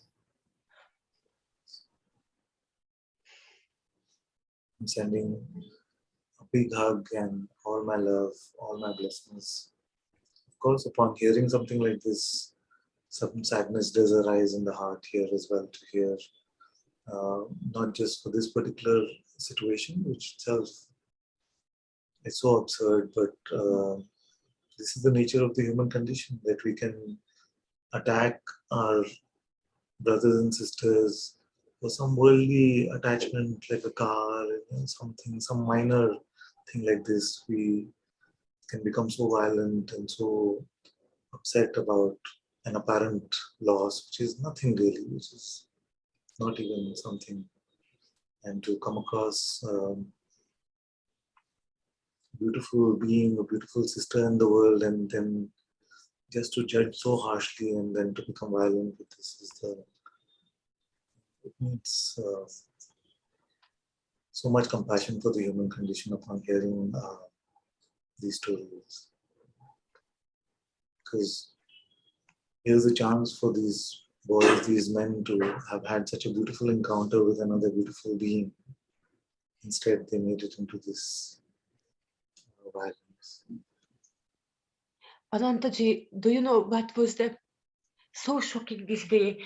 I was running home too, because there was the Guru Purnima online with you, and it happened between half an hour.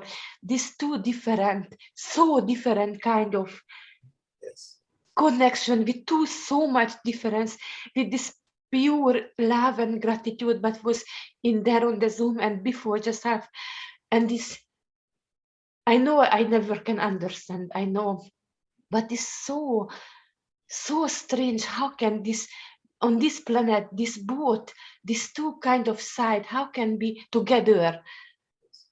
And in this came back a lot of judge for myself as well. So this kind of hatred is in to this too weak, not to do, even scared to go to police, even scared to do anything. So small, so anybody can do whatever. I understand.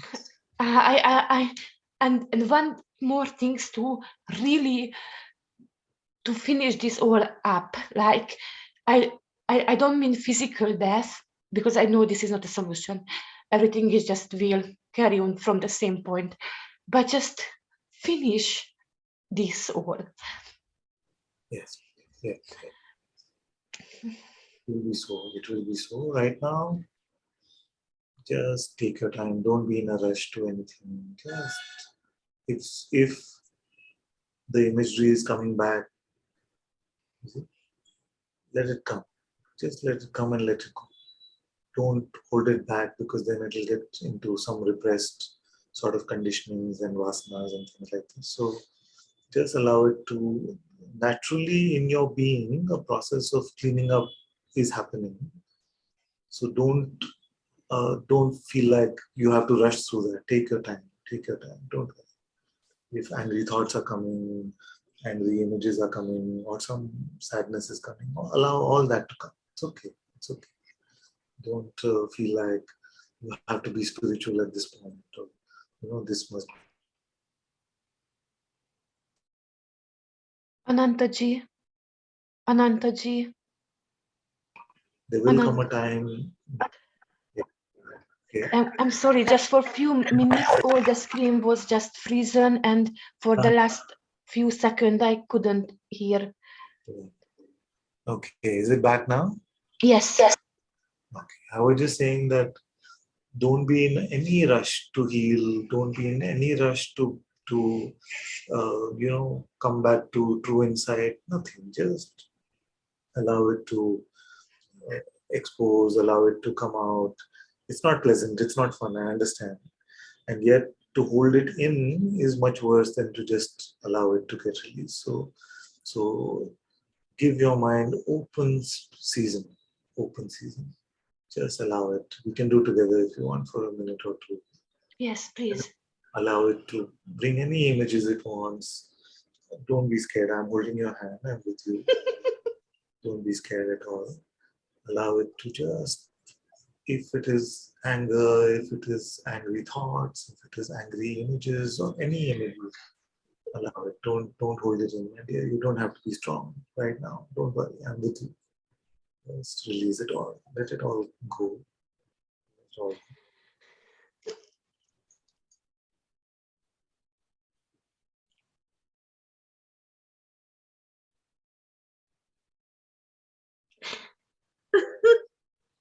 Ananta-ji, there is something here that says, because you deserve this. Yeah, Because it's complete. It's complete lies. It's complete nonsense. I cannot be stronger about this. Many of my children have this thing that something bad happens, they start saying, "What did I do to deserve this? What is still here that this happens to me?" Yeah. I don't need any of that. Just let it go. Just let it go. Yeah. I cannot understand why things happening. Yes, yes, and don't try to also understand. Yeah.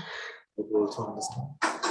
Just accept that the way of life is too big a mystery for the mind to understand. Yeah. Just let it come. Let it go.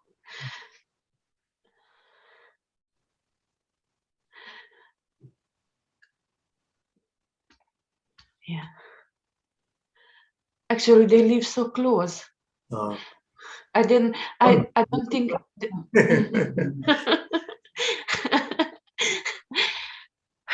I don't know why this kind of fear maybe helped me with my progression spiritual. No, I don't know that.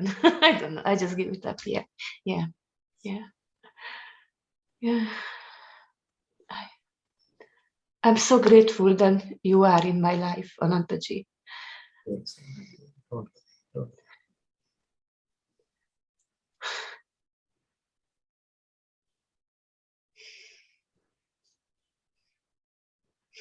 Completely with it. Completely with it. Just become a baby for a few days. Just be with me, little child. Don't understand. Don't make spiritual conclusions. Also, nothing. Yes, innocence. Mm.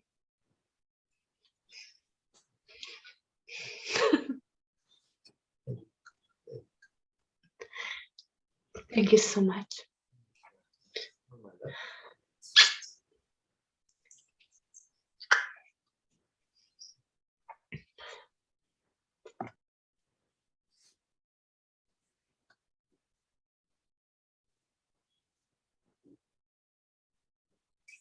We go to Satyam.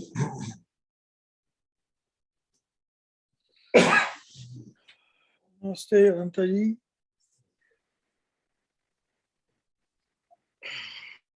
I can hear you. Namaste, namaste. Can you hear me, Ananta? Yes, yes, my dear. There seems to be something wrong with the connection, but am I audible now? Yes, very clearly. Yes, yes.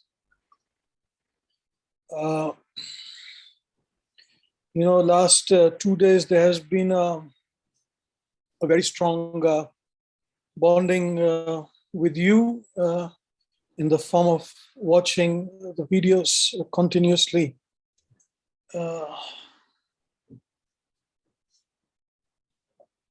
And also there has been a lot of wobbliness because not holding on to anything really that way. Because my head is normally used for all these pointers the last time which we talked, so not holding and staying as I am, just like this we are talking, so there's no. And when you are you aware now? Yeah. So that pointer, that one, so yes, I'm aware now, and of course I can't see this one who is aware, but it's here. Yeah.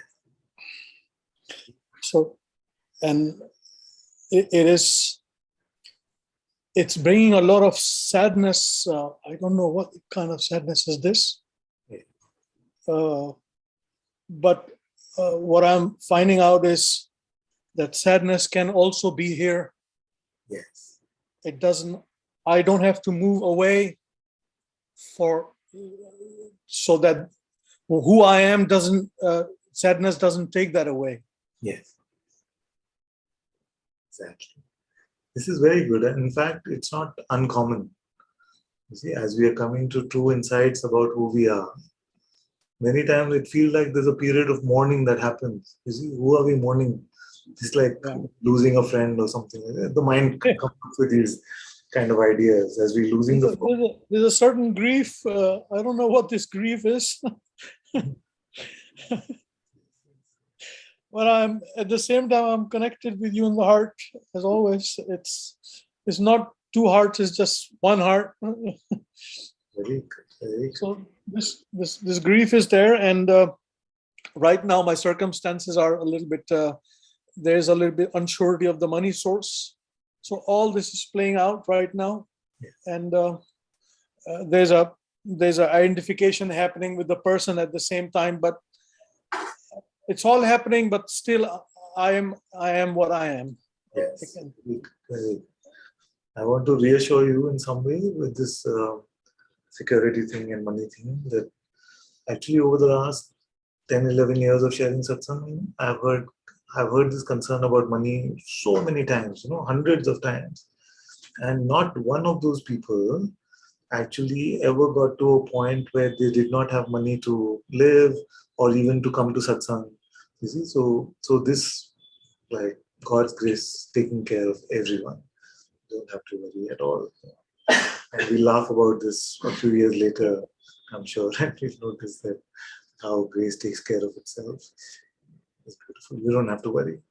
Like Kabirji said, let the one who's given the mouth also figure out what to put in that mouth and feed the mouth. And this spiritual person, my God, it was now from just staying as I am, it was really a kind of a shell. It made it all heavy, and just to stay like this and not trying to be anything in particular. Very happy to hear this report. Very good. So this thank you is always, every moment, gratitude for your.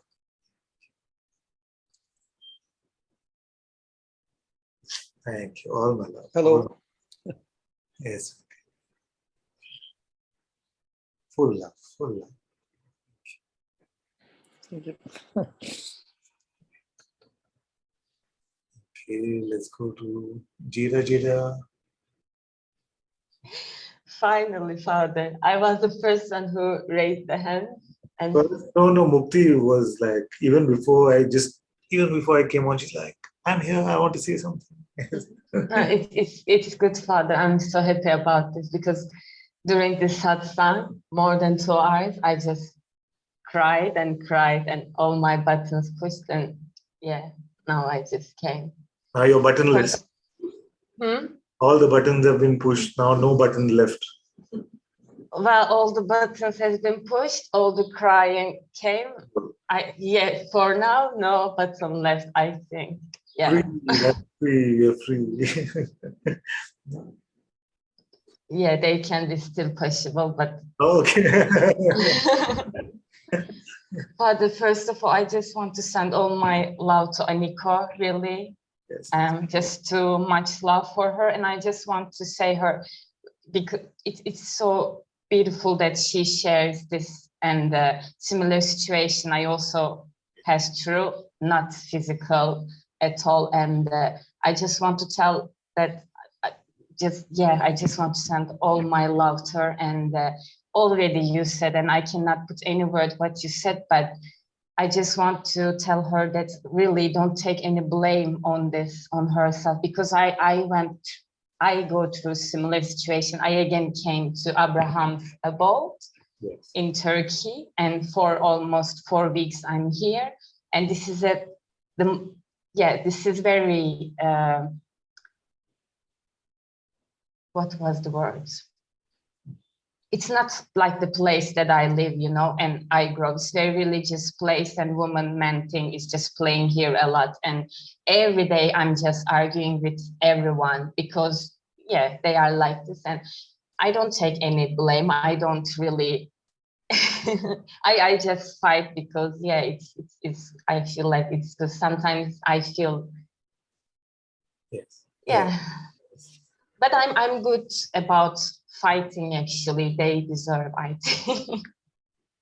I don't know, it really gives me strength, Father, because they just so used to behave in that way to women, and it's like God sent me here to show them they cannot do this, and I saw how their behavior changed, and sometimes I need to went to police, and I did this, and even the policeman also same, but it's like they, even after that, they really learn that they cannot behave in this way. Like every day I'm doing, and even with woman, she just physically not kind to me, and I actually beat her, like, you cannot do this to me. And then it's such happened that we have now such a wonderful connection. Like, I don't know, these things happen, like really we cannot say anything, but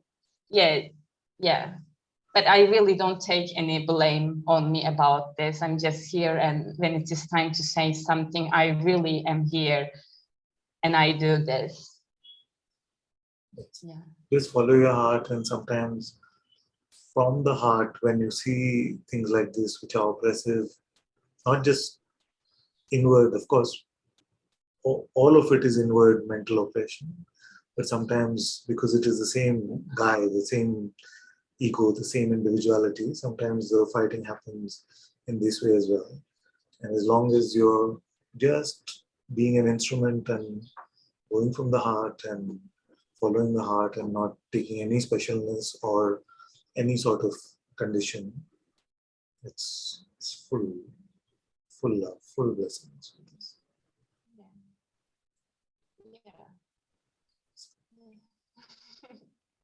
Sometimes I just feel sorry. I don't know, like people that I know doesn't go through these things, and I don't know. Sometimes it comes here also. I want to shake up everyone I just want to shake everyone up in the world, 7 billion, and just go to each one and shake them up and say, what are you doing? What are you doing? Like what Aniko shared about what happened. If I meet those boys, I just feel like shaking them up and saying, what are you doing for one mirror on a car? It's absurd. It's completely strange. Just please don't take any blame on yourself, Aniko. Just please don't do this. Yeah.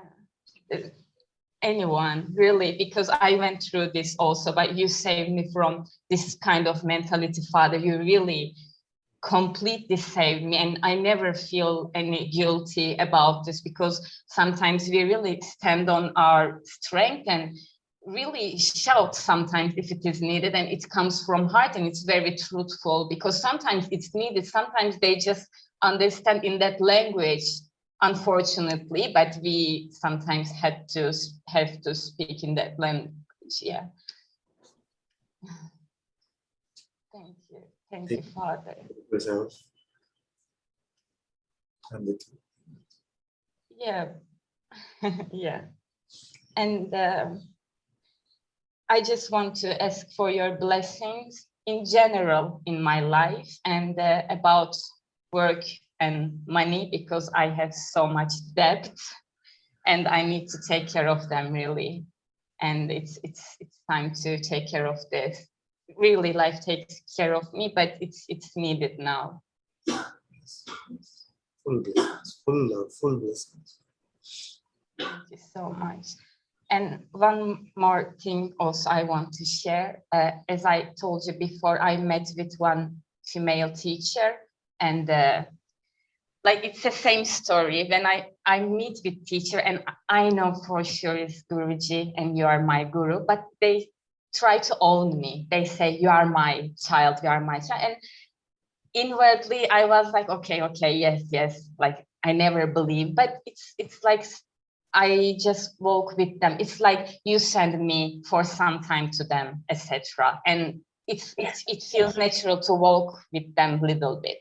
And I was with her, but for some time, and I saw why I was with her. I'm thankful, but I felt like, okay, I don't want you anymore. And I also had to be a little harsh on her, like, really, you are not my anything and something like this. And I was a little bit harsh, but it's like, I don't know, because it's called as teacher and I was a little bit harsh. I just wanted to bring it to you. Was it true or something like, is it okay to speak in a teacher in that way? But I don't know. I just wanted to share it with you. I should be careful. Huh? I should be careful what I say now. I might have to hear it in the same way. But but I'm never like this to you, but her behavior was a little bit angry to me. That's why I felt it's okay. I want to also clarify for everyone one thing, because this question often comes up about teacher and who's my teacher, who's not my teacher, who's the right teacher for me, all of these things. So actually, anything in life which makes us open and empty, in the presence of which we become open and empty, is satsang for us. You see, it's satsang for us, whether it's a teacher, whether it is a friend, whether it's whatever, that is good enough. And I'm always encouraging of those situations. The only thing that I notice sometimes is because there's a difference in terminology and a difference in experiences and the way things are shared, then sometimes there is confusion created in the mind about two different ways of teaching, two different points of view of pointing to the same thing, hopefully pointing to the same thing. So usually I find there's a lot of like adventurism and things like we just sometimes change feel like a relief. You're tired of hearing who is that which is aware of the perception of this hand, and sometimes not in your case. I'm saying generally speaking, it can happen like that. I feel like somebody says in a different way, like, this is a relief actually. So I can understand that. but just follow your heart when these things are concerned, and notice if it is just because of excitement or some boredom or something like that, or is it really are we following the heart really? And if you're following the heart really, of course, you're fully welcome. I don't have any preconditions on any of you that you have to only follow Ananta and you cannot follow this one, that one, you see, or things like that. Whatever makes you open and empty, whatever makes you in the no mind is good enough for me. It makes my job easier actually. So I'm happy to encourage that. But you have to really truly follow your heart and notice that it's not about the mind wanting to escape, because sometimes satsang with Guruji or satsang with this one can seem very relentless, seem very like strong, just mind, like that. So sometimes you can just feel like you want a different sort of change or something like this. So with those situations, just see if you're following your heart. If you're following your heart, it's all good. It's all good. Oh, Yeah. As far as the what you said to your teacher, and if you not my teacher, to that teacher, what you said, as long as it came from your heart and it is fine, it's completely fine. It's nothing to worry about. In fact, I encourage all of you to share openly. From here also, whatever comes in your heart, to share with me openly. If you don't like something that happened in the Sangha, if you don't like something that I've said, maybe as a joke or maybe seriously, if you don't like, you can come and say, I didn't like it when you said like that. You see, I didn't. Why do we do this? Like, you can come and ask me, like, why do we do this, Ananta? Why is it like this in our Sangha? I'm happy to look at things together with everyone. I don't feel like I'm attached to these things, and like I'm the teacher, and you should behave like this with the teacher. I will say, having said that some amount of openness is needed for the project that we are on together. So if you're coming to satsang and we are coming to satsang presumably for the truth, the sat part of satsang, then it takes a certain amount of openness to be in satsang, and a certain amount of trust to be in satsang. So as long as a little bit of that sliver of openness is there and that sliver of trust is there, I can work with that, and that much is enough for me. But besides that, you are free to share openly whatever comes up for you. And I'm happy to look together. I may have a perspective and say, this is why we do like this, because this. And you're free to say, but it doesn't actually work like that. I promise to be as open as possible when I receive that feedback. And also you don't have to wait to a point where things become like down, fight with it. Just notice it. You can point it out, and you can look at things. I'm happy to do that. Well, Father, then there is something. It's not about you, but what happened within me before I met with teacher. Actually, some resistance toward this path just arising in my heart and Muji Baba, even though my love is just beyond any feeling and everything. And it's of course about life, and the situation is like nothing is changing and all this thing. And then she came into my life and put something in order. And I'm thankful, because I always take like Muji Baba, and you just sent her and just helped me in that way. And yes, still I sometimes feel this oppression about this path actually. And yes, so yeah, just one point about this, because it is a common thing that we feel like our teachers sent us to this one, to the next one, whatever. Just follow your heart about that. In this life also, before I came to Guruji, I went to many teachers, just from place to place. It was not clear to me in my heart that the guidance is available. So, and all of those teachers helped me immensely. So I'm very grateful to them. So As long as you're listening to your intuitive guidance about these things, it's all fine. It's all fine. Don't have to have I'm not sure. You don't have to have a rational explanation for why something happened. As long as you are following your heart, it's okay.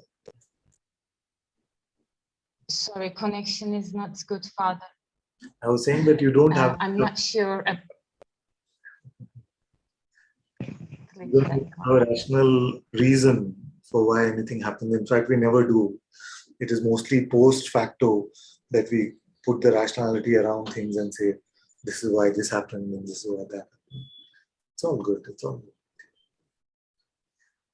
I think on this case, I'm just too much oppression about like just follow Muji Baba, just do it. How you listen, just too much oppression, like just follow Muji Baba. I mean, I just wanted to expose this. Just I think it plays in that way. Just too much oppression. Just I wanted to expose it. Yeah. Mind is oppressing. I mean, I naturally love him so much. I'm naturally with him, but this just put extra oppression. Yeah. Yes, this is the mind oppression that we are cleaning up in Satsang. This is the mind oppression. It's very good. Yeah. Still, I don't feel so clear about these things, but I just want to offer them completely to you, and I trust you on this. So thank you so much. And I just want to ask your grace in general in my life. I feel like I need at this point. And I just wanted to say that I'm invited to Sahaja in September. Yeah. Yes, wonderful, wonderful. By your blessings. Thank you, Father. Yeah, may all the process of visa and everything just flow so beautifully with your grace and blessing. And I shall find myself at the feet of Guruji. Full love, full blessings. Okay, I have to run now because my daughter has come a few times and they're all ready to go out for a dinner. So we'll continue this next week. Let me look at all of you and send all my love, all my blessings.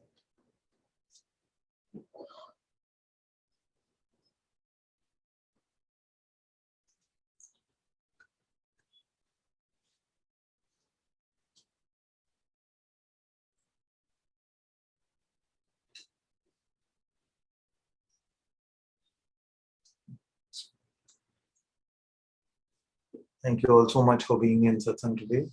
Sadhguru Shri Muji Baba ki Jai. Guru Kripa Keval.